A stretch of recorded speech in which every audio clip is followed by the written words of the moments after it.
ஆண்டவராகிய இயேசு கிறிஸ்துடைய நாமத்தினாலே இந்த நேர்முக லைவ் என்று சொல்வார் இல்லையா, லைவ் இன்டர்வியூ நேர்முக காணலுக்கு உங்களை அன்புடன் வரவேற்கிறோம். எனக்கு பக்கத்தில் இருப்பவர் மிகவும் பிரபல்யமாகி கொண்டு வருகின்ற பிரவீன் டினோ அவர்கள். கிறிஸ்தவ ஊழியர்களை குறை கூறுகின்றவர்கள் மத்தியிலே இன்றைக்கு பல பேர் பல யூடியூப்களை அவர்கள் வெளியிட்டுக் கொண்டிருக்கிறார்கள். சகோதரன் பிரவீன் டினோ அவர்கள் தன்னுடைய யூடியூப்பிலும் கிறிஸ்தவத்திலே நடக்கின்ற இலங்கை, இந்தியா மாத்திரமல்ல உலகம் முழுவதும் கிறிஸ்தவத்திலே நடக்கின்ற வேதத்துக்கு புறம்பான, சத்தியத்துக்கு புறம்பான காரியங்களை சொல்லிக்கொண்டு வருவதாக சகோதரன் தன்னுடைய யூடியூப்பிலே அறிக்கையிட்டு கொண்டு அநேக ஊழியக்காரருடைய தவறுகளையும் பாவங்களை, சத்தியத்துக்கு முரணான காரியங்களை சுட்டி காட்டி கொண்டு வருகிறார். அவர் இப்பொழுது நம் மத்தியில் இருக்கிறார், பிரவீன் டினோ அவர்கள். பிரவீன் டினோ சகோதரனே, உங்களை கர்த்தராகிய இயேசு கிறிஸ்துவின் நாமத்தினாலே அன்போடு வரவேற்கிறோம். இந்த ஊழியத்துக்கு வருவதற்கு முன்பதாக முதலாவது கேள்வி, எப்படி நீங்கள் ஆண்டவராகிய இயேசு கிறிஸ்துவை உங்களுடைய தனிப்பட்ட வாழ்க்கையிலே அறிந்து கொண்டீர்கள்? எது உங்களுடைய வாழ்க்கையிலே, ஆவிக்குரிய வாழ்க்கையிலே திருப்பு முனையாக இருந்தது என்பதை பற்றி நம்முடைய நேயர்களுக்கு கூறியிருக்கலாம். இயேசு கிறிஸ்துவ நாமத்தினாலே அவருக்கும் வாழ்த்துக்களை, நன்றிகளை தெரிவித்துக் கொள்கிறேன். முதலாவது, நான் எப்படி இயேசு கிறிஸ்துவை அறிந்தேன் என்று சொன்னால், நான் பிறக்கும் போது என்னுடைய பெற்றோர்கள் திருச்சபை விசுவாசிகளாக இருந்தபடியால் என்னையும் திருச்சபைக்கு கொண்டு சென்றார்கள்.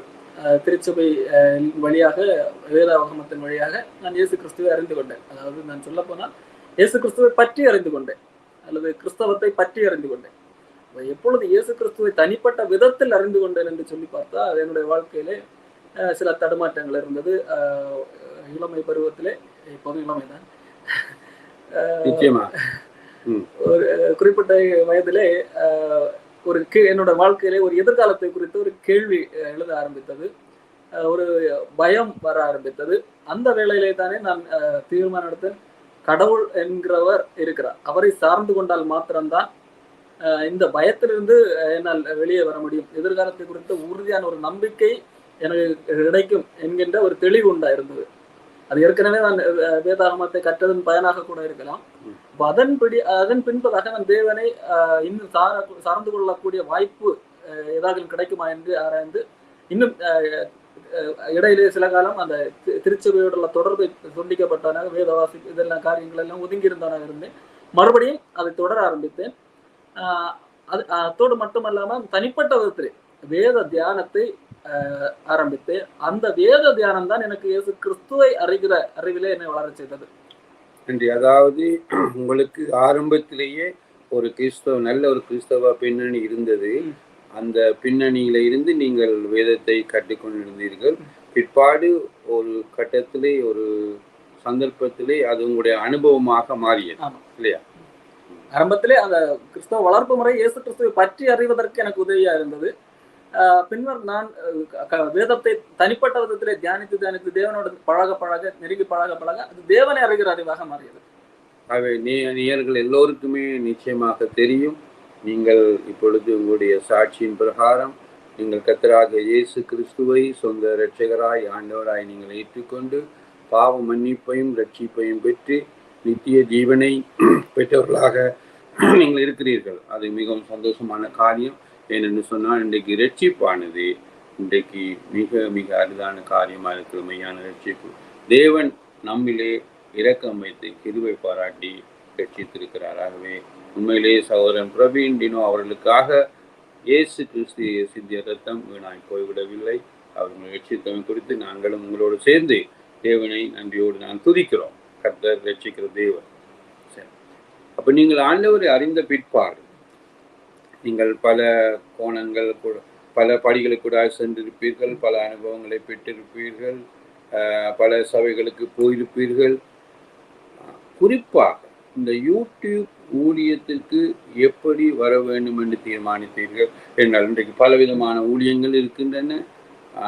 பலவிதமான மக்கள் பலவிதமான ஊழியங்களில் ஈடுபட்டு கொண்டிருக்கிறார்கள்.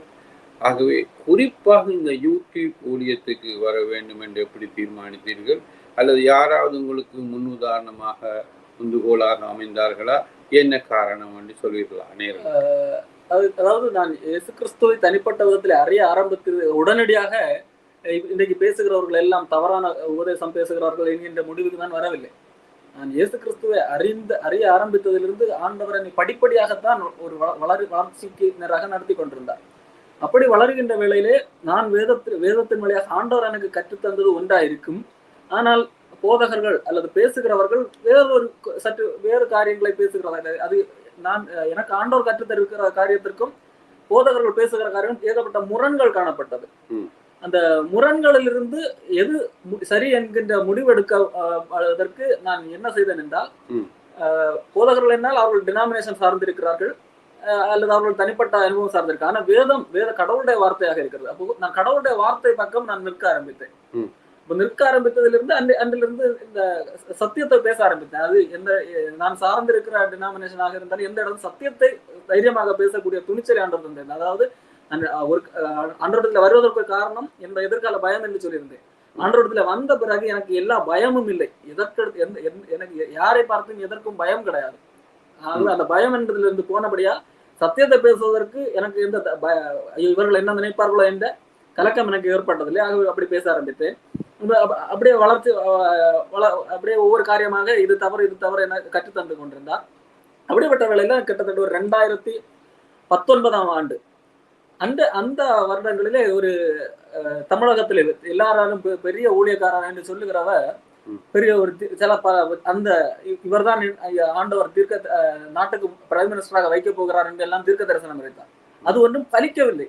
இது அப்பட்டமாக ஆண்டவர் நிரூபித்து காண்பித்திருக்கிறார். உபாகமம் 18ஆம் அதிகாரத்தில் என்னுடைய நாமத்தினாலே ஒருத்தன் வந்து தீர்க்க தரிசனம் சொல்லி அது நடக்காவிட்டால் நான் அனுப்பவில்லை என்று சொல்லி ஆண்டவர் தெளிவாக சொல்லி இருக்கிறார். அப்ப ஆண்டவர் ஒருத்தரை கள்ள தீர்க்க தரிசி என்று நிரூபித்திருக்க மக்கள் எல்லாரும் மறுபடியும் இவர்களை பின்பற்றி கொண்டிருக்கிறார்களே என்கின்ற ஒரு ஆதங்கம் ஏற்பட, மக்களுக்கு வேதம் தெரியாதா? இல்ல வேதம் தெரிந்தும் இவர்களுக்கு பின்பாக நிறைய மக்கள் இருக்கிறதுனால் அந்த எண்ணிக்கை அடிப்படையில இவர்கள் சரியாக இருக்க வேண்டும் என்று நினைக்கிறார்கள் என்ற ஒரு குழப்பம் ஏற்பட்டது. ஆகவே நான் அறிந்ததை மக்களுக்கு தெரியப்படுத்த வேண்டும் ஆண்டவர் சொல்லுகிறார் அல்லவா? அவர்கள் கேட்கிறார்களோ கேட்கிறாலும் சரி கேளாவிட்டாலும் சரி உனக்கிடத்துல நான் சொன்னதை சொல், அதான் ஆண்டவர் சொல்லுகிற காரியம். ஆகவே தான் நான் இந்த யூடியூப் வழியாக என்னோட அன்றைக்கு எளிதாக கிடைக்கக்கூடிய ஒரு காரியம் யூடியூப். யாரை வேண்டுமானால் ரீச் செய்யலாம். அதாவது நீங்கள் சொன்ன வார்த்தை உபாகமம் 18ஆம் அதிகாரத்திலே கடைசி 19, 20, 21, 22 நான் அதை வாசித்தான் நேயர்களுக்கு உதவியாக இருக்கும். என் நாமத்தினாலே உபாகமம் 18ஆம் அதிகாரம் 19, 20, 21, 22 நீங்கள் மேற்கோள் காட்டியிருக்கிறீர்கள். நான் அதை வாசிக்கிறேன். என் நாமத்தினாலே அவர் சொல்லும் என் வார்த்தைகளுக்கு செவிகொள்ளாதவன் எவனோ அவனை நான் விசாரிப்பேன். சொல்லும்படி நான் கட்டளையிடாத வார்த்தையை என் நாமத்தினாலே சொல்ல துணியும் தீர்க்கதரிசியும் வேறே தேவர்களின் நாமத்தினாலே பேசும் தீர்க்கதரிசியும் சாக கடவன். கர்த்தர் சொல்லாத வார்த்தை இன்னதென்று நான் எப்படி அறிவேன் என்று நீ உன் இருதயத்தில் சொல்வாயாகில், ஒரு தீர்க்கதரிசி கர்த்தரின் நாமத்தினாலே சொல்லும் காரியம் நடவாமலும் நிறைவேறாமலும் போனால் அது கர்த்தர் சொல்லாத வார்த்தை. அந்த தீர்க்கதரிசி அதை துணிகரத்தினால் சொன்னான், அவனுக்கு நீ பயப்பட வேண்டாம். அவை இந்த வசனங்கள் தான் உங்களை சற்று சிந்திக்க. இந்த வசனங்கள் தெளிவாக இருக்கிறது. ஆண்டவர் இந்த வசனத்தின் அடிப்படையிலே சிலரை கள்ளத்திற்கு தெரிந்து நிரூபித்தார். அவர்கள் சொன்ன காரியம் ஒன்று கூட நடக்கவில்லை. சில வருடங்களாக அவர்கள் சில காரியங்களை சொன்னார்கள், ஒன்றும் நடக்கவில்லை. அப்போ ஆண்டவர் தான் இதை நிரூபித்திருக்கிறார். அவர்கள் கள்ளத்திற்கு ஆண்டவர் காட்டி தந்திருக்கிறார். ஆனால் மக்கள் இன்னும் தெளிவில்லாமல் இருக்கிறார்களே, அப்போ மக்களுக்கு இன்னும் தெளிவுபடுத்த வேண்டி இருக்கிறது. அதாவது நீங்கள் சொல்கிறீர்கள், அதாவது உங்களை இந்த ஊழியத்துக்கு வர தூண்டியது மக்கள் சத்தியத்தை சரிவர அறியாமல் இன்னும் கள்ள தீர்க்கதரிசிகளையும் பொய்யாய் தேவனுடைய நாமத்தினாலே பொய்யாய் சொல்லும் தீர்க்கதரிசிகளையும் கண்மூடித்தனமாக வஞ்சிக்கப்பட்டு பின்பற்றி சோரம் போகிறார்களே என்ற ஒரு வேதனை, என்ற ஒரு ஆதங்கம், என்ற ஒரு உங்களுடைய நல்ல எண்ணம் உங்களை இந்த ஊழியத்தை ஆரம்பிக்க தூண்டியது. அப்படித்தான். சொல்லுங்கள் உங்கள் பிற்காலம் உங்களுடைய ஊழியங்களில் நீங்கள் உங்களோட இந்த யூடியூப் ஊழியமானது நீங்கள் மிகவும் இலங்கையிலும் இந்தியாவிலும் தமிழ் பேசும் கிறிஸ்தவ உலகத்திலேயே நீங்கள் இப்பொழுது பிரபல்யம் அடைந்து வருகிறீர்கள். உங்களுடைய இந்த ஊழியங்களுக்கு வந்து முன்னுதாரணமாக, அதாவது உங்களுடைய வாழ்க்கையிலே வேதாகமம் முதலாவது, பரிசுத்த ஆவியானவர், அதை விட உங்களுடைய வாழ்க்கையிலே யாரையாவது நீங்கள் முன்னுதாரணமாக சத்தியமாய் போதிக்கிற அவர்கள் உங்களுக்கு முன்னுதாரணமாக யாராவது இருந்திருக்கிறார்களா? முன்னுதாரணமாக சிலரை பார்த்திருக்கிறேன், நேரடியாக இல்லாவிட்டாலும் இதே போல பார்த்திருக்கிறேன். ஆனால் அநேகர் என்ன செய்தார்கள் என்றால் பெயர் குறிப்பிடாமல், இப்படி கள்ளத்தீர்க்கதரிசிகள் உயர்த்தத்தில் வருவார்கள் என்று சொல்லப்பட்டிருக்கிறது, ஆகவே நீங்கள் ஜாக்கிரதையார்கள் என்கின்ற அளவிலே, அல்லது அவர்களுடைய செயல்பாடுகள் இப்படிப்பட்ட செயல்பாடுகள் நடக்கிறது என்று சொல்லி ஜாக்கிரதையார்கள் என்று சொல்லுகிறவர்களாக காணப்பட்டார்கள். ஆனால் இப்போ நான் பெயர் ஒரு நபர் தவறான உபதேசத்தை உபதேசிக்கிறார் என்றால் அவருடைய பெயரை குறிப்பிட்டு சொல்லக்கூடிய அளவிலே பெரிய அளவிலே அந்த நாட்களிலே இல்லாமல் இருந்தார்கள். ஆகவே அந்த வகையில பார்த்தால் எனக்கு பெரிய அளவில் முன்னோடி கிடையாது. ஜாமக்காரன் புஷ்பராஜ் என்கிறவர் இந்த காரியத்தை செய்து கொண்டிருந்தார், தன்னுடைய பத்திரிகைகள் வாயிலாக எழுதி கொண்டிருந்தார். எல்லோரும் அவரை குறித்து அறிந்திருப்பார்கள். ஆமா, அப்போ அதை குறித்து நான் கேள்விப்பட்டிருக்கிறேன். மற்றபடி எனக்கு இதற்கு முன்னோடி என்று எனக்கு தெரியாது. எனக்கு ஆண்டவர் இப்படிப்பட்ட காரியத்தை தூண்டுதல் செய்தார். வேதத்தை பார்க்கும்போது வேதம் எனக்கு இந்த காரியத்தை அனுமதி அளிக்கிறது. ஒருத்தர் தவறு செய்கிறார், தவறான உபதேசம் செய்திருக்கிறார் என்றால் அவர்களுடைய பெயர்களை குறிப்பிட்டு மக்களுக்கு எச்சரிக்க வேண்டியது அவசியம் என்கின்ற ஒரு காரியத்தை வேதம் எனக்கு அனுமதித்திருக்கிறது. சிலர் அறியாதனால் தான் அப்படி பெயர்களை குறிப்பிட்டு சொல்லி எச்சரிக்காமல் தயங்குகிறார்கள். எனக்கு அந்த தைரியம் ஆண்டவர் தந்திருக்கிறார், அதற்கான சுதந்திரத்தையும் தந்திருக்கிறார்.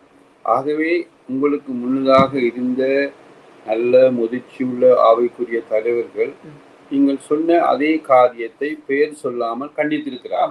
அதுக்கு எதிராக அவர் துணிவாக பேசியிருக்கிறார். அவை இப்படிப்பட்ட கள்ளப்போதர்கள், கள்ள தீர்க்கதரிசிகள், இவர்கள் எளிமை மக்களை வஞ்சிக்கின்றார்கள் என்று சொல்லி அவர்கள் பெயர் குறிப்பிடாமல் சொன்னார்கள். நீங்கள் பெயர் குறிப்பிட்டு சொல்லுகிறீர்கள். இந்த ஊழியத்துக்கு வர முதல், இந்த ஊழியத்துக்கு வந்த பிற்பாடு உங்களுடைய வாழ்க்கையிலே ஏற்பட்ட மாற்றங்களை கூற முடியுமா?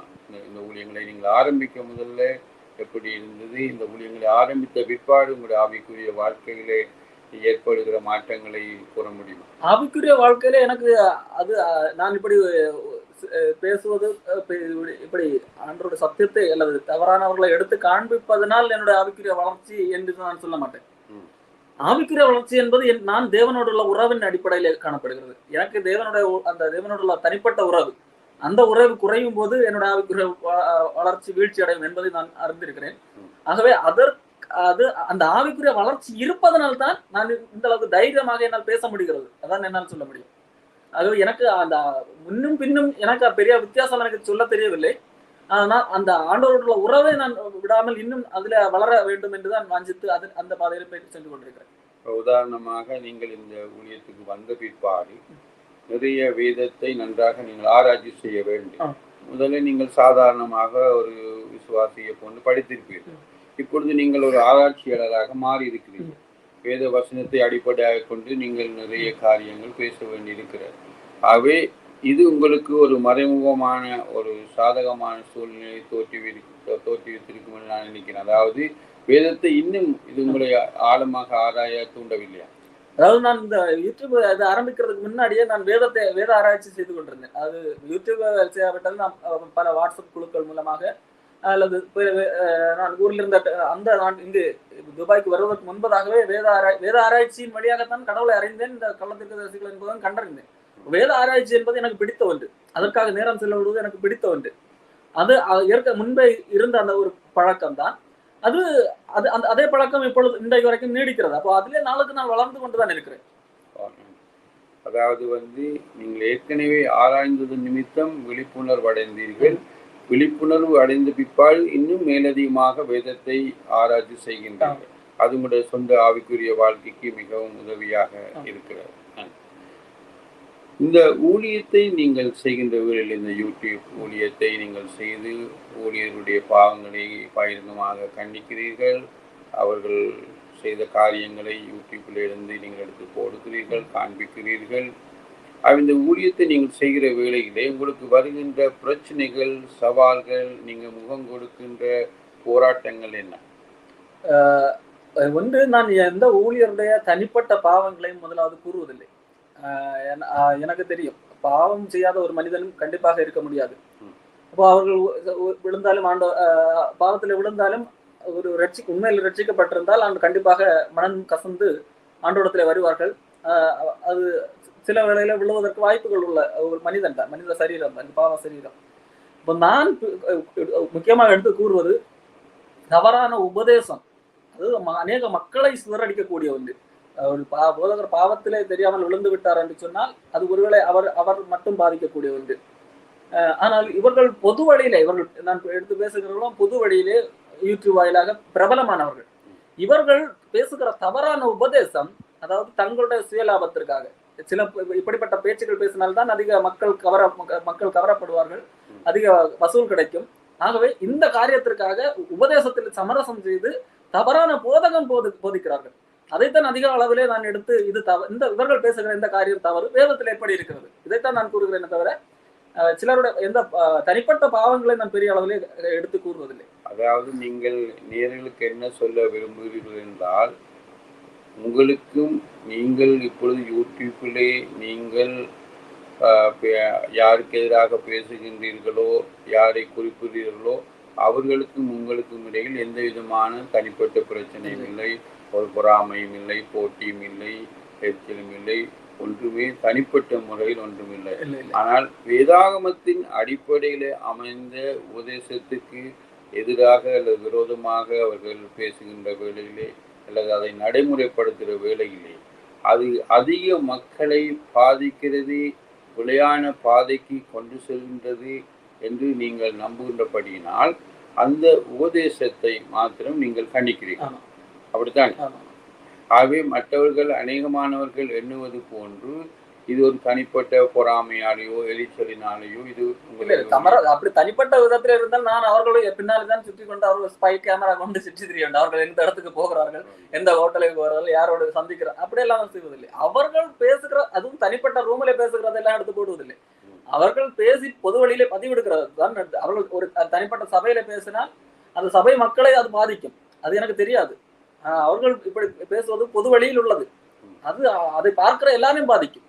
ஆகவே நானும் அதே, அவர்கள் எந்த பொது ஊடகத்தில் பேசுகிறாரோ நான் அதே பொது ஊடகத்திலே இவர்கள் பேசுவது தவறு என்று சொல்லி பேச வேண்டியது. அதாவது நீங்கள் சொல்றீர்கள், இவர்களுடைய உபதேசங்கள், போதனைகள், நடைமுறைகள் யாவும் மீடியாவிலே, ஊடகத்திலே காணப்படுகிறபடியினால், எல்லோருக்குமே அது வெளியரங்கமாய் இருக்கின்றபடியினால், வெளியரங்கமாய் மக்கள் பார்க்கின்றபடியினால், வெளியரங்கமாய் அவர்கள் அதை பின்பற்றுகின்றபடியினால் வெளியரங்கமாக பேச வேண்டிய ஒரு சூழ்நிலை இருக்கிறது சொல்கிறீர்கள் என்றால், ஒரு சிலர் சொல்லுவார்கள், ஏன் நீங்கள் கிறிஸ்தவ ஊழியர்களை இங்கே யூடியூப்லேயோ இல்லை மீடியாவிலே இல்லாவிட்டால் ஊடகங்களிலே குறை சொல்கிறீர்கள், அப்புறம் மதத்தவர்கள் பார்க்கின்ற வேளையிலே அது கிறிஸ்தவருடைய நாமத்திற்கு அபகீர்த்தியை கொண்டு வரும், ஆகவே நீங்கள் தனிப்பட்ட முறையிலே அவரிடத்திலே போய் நீங்கள் சொல்லலாம் தானே, அவரிடத்திலே பேசலாம் தானே, ஏன் இப்படி நீங்கள் யூடியூப்பிலே பகிரங்கமாக குற்றம் சாட்டுகிறீர்கள் என்று கேட்பார்.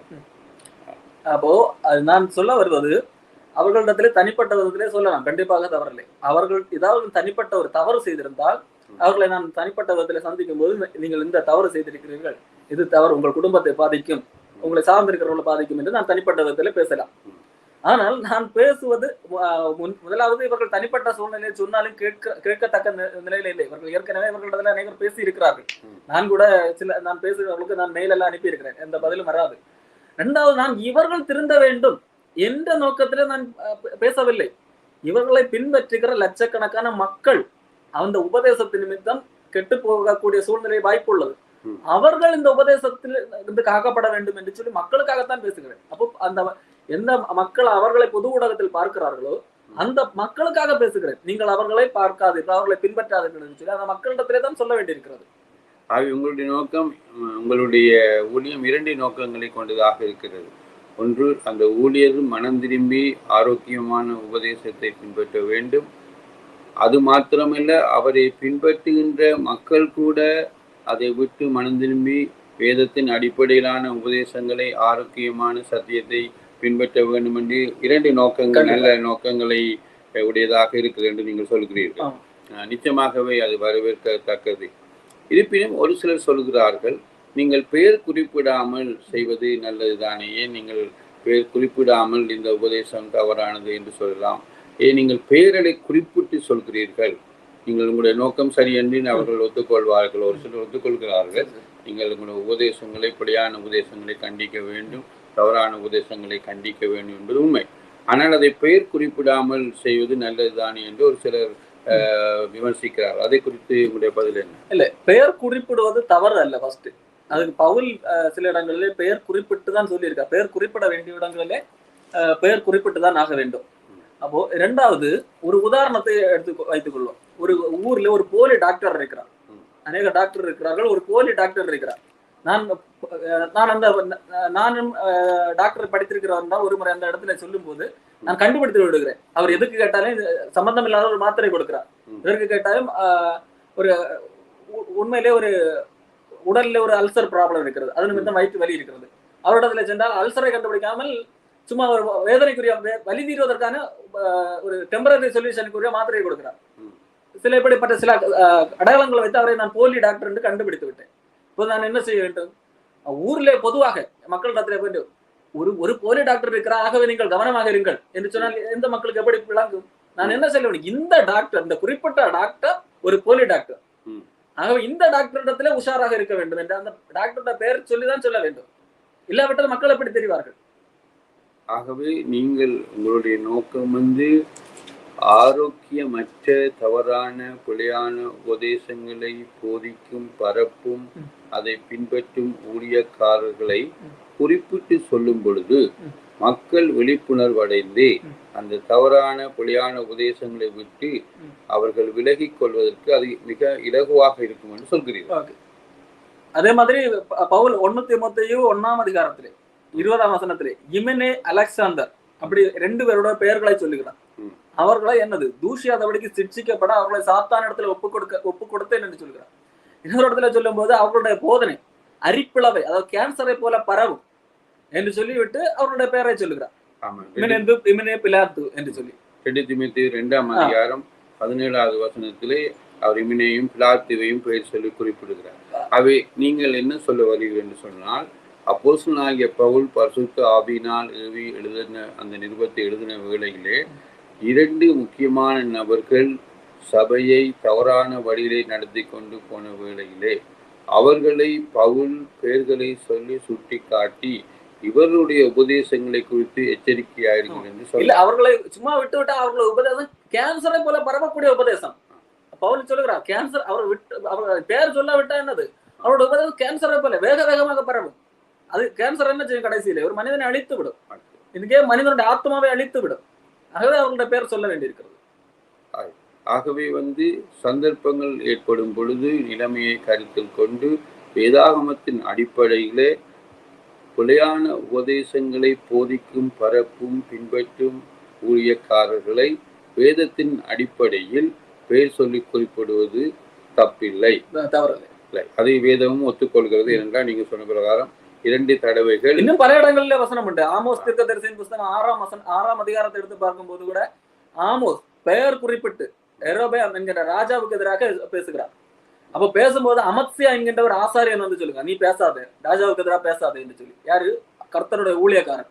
நீ இப்படி எல்லாம் பேச, ராஜா எல்லாம் கடவுளுடைய ஊழியக்காரன், நானும் ஆசாரியன், கடவுளுடைய ஊழியக்காரன், இவர்களுக்கு எதிராக பேசாது அப்படின்னு சொல்லிட்டு சொல்லும் போது ஆமோஸ் சொல்லுகிற, நான் தீர்க்கதரிசி எல்லாம் கிடையாது, நான் சாதாரண பழம் பொறுக்கிறவன், அத்தி பழம் பொறுக்கிறவன், கடவுள் என்னட்டு இதை செய்ய சொன்னார் அப்படின்னு சொல்லிட்டு அவர் சொல்லுகிறார். அப்போ கள்ள ஊழியக்காரர்கள் எப்பொழுது என்ன சொல்வார்கள்? பெயர் குறிப்பிட்டு பேசாத என்றுதான் சொல்லுவார்கள். உண்மையிலே பேச வேண்டும். ஆக ஒரு மெய்யான தீர்க்க தரிசன ஊழியத்தினுடைய பண்புகள்ல ஒன்று அவசியம் ஏற்படின் பாவ செய்கின்ற, தவறு செய்கின்ற ஊழியக்காரர்களை அல்லது மற்ற தீர்க்கதரிசிகளை கண்டித்து உணர்த்துவதாக இருக்கும், இல்லையா? ஆமா, சரி. ஆகவே பெயர் சொல்லி இந்த உபதேசம் பிழை என்று சொல்வதிலே நேயர்களே, வேதாமத்தின் அடிப்படையிலே அது தவறில்லை என்று சொல்லி அங்கே சகோதரர் மிகவும் ஆணித்தனமாக சுட்டி காட்டுகிறார். அது வேதாமத்திலும் இருக்கின்றபடியினால் நாங்கள் அதை ஒத்துக்கொள்ளத்தான் வேண்டும். ஏனென்றால் அப்போஸ்தலனாகிய பவுல் கூட அந்த 2 பேரை பேர் சொல்லி 3 பேரை பேர் சொல்லி கூப்பிடுகிறார். ஆகவே பேர் சொல்லி குறிப்பிட்டு இந்த இவருடைய உபதேசங்களை குறித்து கவனமாயிருங்க என்று சொல்லி.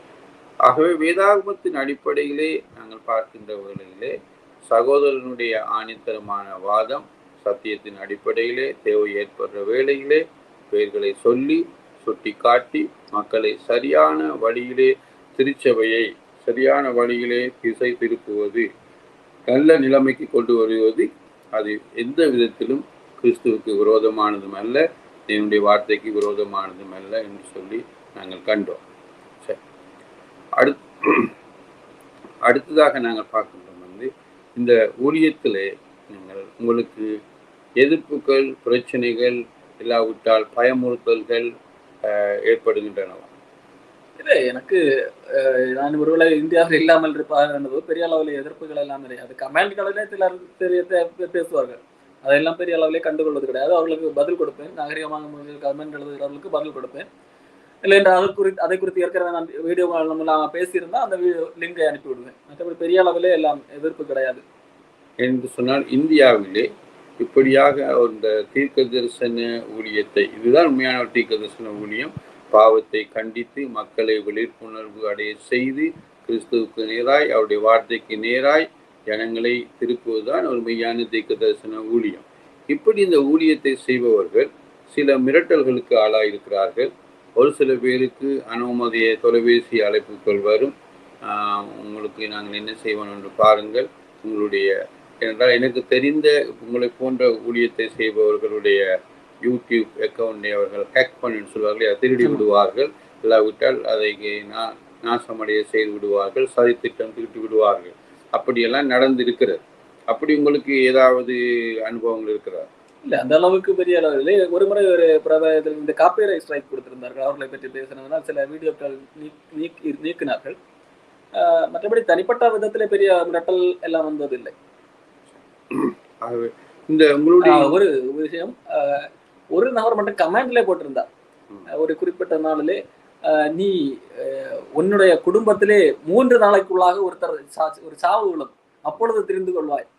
நான் அந்த வீடியோ எதற்கு எதிராக போட்டிருந்தேன்னா, 1906 ஒரு போலி எழுப்புதல் அமெரிக்காவில் நடந்தது. அதன் விளைவாக சில உளறல்கள், சில உடல் ரீதியிலான காரியங்களை அபிஷேகம் என்று மக்கள் நம்பி கொண்டிருந்தார்கள். அந்த காரியங்களை குறித்த ஒரு வீடியோ போட்டிருந்தேன். அதற்கு கீழாக நீ உன்னுடைய வீட்டில் ஒரு 3 நாளைக்குள்ளாக ஒரு சாவு வரும், அப்பொழுது இதெல்லாம் உண்மை என்று அறிந்து கொள்வாய் என்று சொல்லி ஒரு மிரட்டல், ஒரு சாவு மிரட்டலை போட்டிருந்தார்கள். அவர் சொன்னது போல எதுவும் நடக்கவில்லை. அதாவது காரணம் இல்லாமல் சாபம் தங்காது என்று வேதம் சொல்லுகிறது.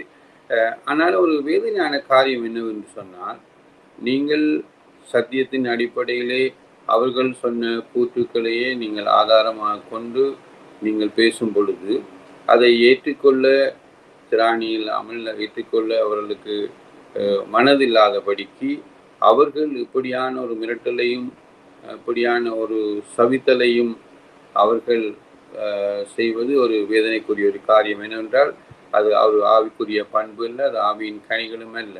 கருத்துக்களால் மோதவிட வேண்டும். நீங்கள் சொல்கின்ற காரியங்களில் ஏதாவது தவறு இருக்குமானால் அதை வேதாகம ஆதாரத்துடன் சுட்டி காட்டுவதுதான் பண்பான முறை. ஏனென்றால் நிச்சயமாகவே கிறிஸ்தவ உலகத்திலே கருத்து வேறுபாடுகள் உண்டு. ஆகவே கருத்துக்களை சத்தியத்தின் அடிப்படையிலே அன்போடு கூட நாங்கள் கண்டிப்பாக சுட்டி காட்ட வேண்டும். இந்த ஊழியத்தை நீங்கள் தொடர்ந்து செய்து கொண்டு போகிறீர்கள். உங்களுக்கு எதிர்ப்புகள் நிச்சயமாக இருக்கும், சவால்கள் இருக்கும். அதே வழியில் இந்த ஊழியத்திற்கு உங்களுக்கு பக்கபலமாக அதாவது உறுதுணையாக உந்துதலாக யாராவது இருக்கிறார்களா? உறுதுணையாக இருக்கிறார்களா என்றால், என்னோட கூட இந்த காரியத்திலே நான் யாரையும் இணைத்துக் கொள்ளவில்லை என்று நான் சொல்ல வேண்டும். பெரிய அளவிலே நான் தனியாகத்தான் இதை செய்கிறேன். காரணம், என் நிமித்தம் வேறு யாருக்கும் இடர்படக்கூடாது என்கின்றதிலே நான் ஜாக்கிரதையாக இருக்கிறேன். நிச்சயமாக அது நல்ல காரியம். என்னுடைய கேள்வி என்னன்னு சொன்னால், உங்களுக்கு ஒரு மோரல் சப்போர்ட்னு சொல்வார்கள், தார்மீக ஆதரவு தரக்கூடியவர்கள், இந்த ஊழியம் நீங்கள் செய்வது வேதாகமத்துக்குரியது சத்தியத்துக்குரியது என்று சொல்லி உங்களுக்கு ஆதரவு அளிக்கும் மக்கள் இருக்கிறார்கள். அதே போல சிலர் இருக்கிறார்கள், சில நண்பர்கள் இருக்கிறார்கள், என்னோட குடும்பத்திலே மனைவி இருக்கிறார்கள், இருக்கிறார்கள். உங்களுடைய மனைவியார் இந்த ஊழியங்களை குறித்து என்ன கருத்துக்களை தெரிவிக்க விரும்புகிறார்? இது நான் செய்வது சரி, வேதத்தின் அடிப்படையில சரி என்பதிலே சரி உறுதியாக இருக்கிறேன். உங்களுக்கு உள்ளூர்லயும் ஆதரவு இருக்கிறது, வெளியூர்லயும் ஆதரவு இருக்கிறது. அது நல்ல காரியம் வந்து என்று சொன்னால் அது மிக முக்கியமான காரியம். சரி, இப்பொழுது நாங்கள் பார்த்தோம், இந்த கிறிஸ்தவ உலகத்திலே ஒரு சிலர் சொல்லுகிறார்கள், மற்றவருடைய ஊழியங்களை நாங்களே குறை சொல்லுவான், அவன் நின்றாலும் விழுந்தாலும் தேவனுக்குத்தானே அவன் கணக்கு கொடுக்க வேண்டும், தேவன் அவனை பார்த்து கொள்வார், நீங்கள் உங்களுடைய வேலையை நீங்கள் பாருங்கள், உங்களுக்கு ஏன் தேவையில்லாத வேலை, நீங்கள் உங்களுடைய ஆத்மாவை பாதுகாத்து கொள்ளுங்கள், நியாயம் தீர்ப்பது தேவனுடைய வேலை, அதே நீங்கள் செய்கிறீர்கள் என்று ஒரு சிலர் குற்றம் சாட்டுகிறார்கள். அதை குறித்து உங்களுடைய விளக்கம் என்ன? முதலாவதாக இந்த இப்படிப்பட்ட காரியங்களை பேசுகிறவர்கள் ஒரு ஒன்றெண்டு வசனங்களை எடுத்து வைத்துக் கொண்டு தங்களுக்கு ஆதரவாக பேசுவார்கள். எங்களை யாரும் குறை சொல்லக்கூடாது, நாங்கள் தவறு செய்தால் எங்களை நாங்கள் கடவுளுக்கு கணக்கு கொடுத்துக் கொள்வோம் என்று சொல்லுவார்கள். ஆனால் அவர்கள் எடுத்து காண்பிக்கிற அத்தனை வசனங்களும் அவுட் ஆஃப் கான்டெக்ஸ்ட், அதாவது சூழமைவிலிருந்து எதிராக எடுத்து வசனத்தை காண்பிக்கிறார்கள். தீர்ப்பு செய்வது என்கிறது இரண்டு விதத்திலே குறிக்கலாம். நியாய தீர்ப்பு கடைசி நாள்ல ஜட்ஜ்மெண்ட் ஆண்டவர் கொடுப்பார். இங்க பேசுகிறது ஒருவரை தீர்க்கிறது, நிதானித்து அறிகிறது காரியம், சோதித்து அறிகிறது, இவர் பேசுகிறது சரியா தவறா என்று, அதை நான் செய்ய வேண்டும் என்றுதான் வேதம் சொல்லுகிறது.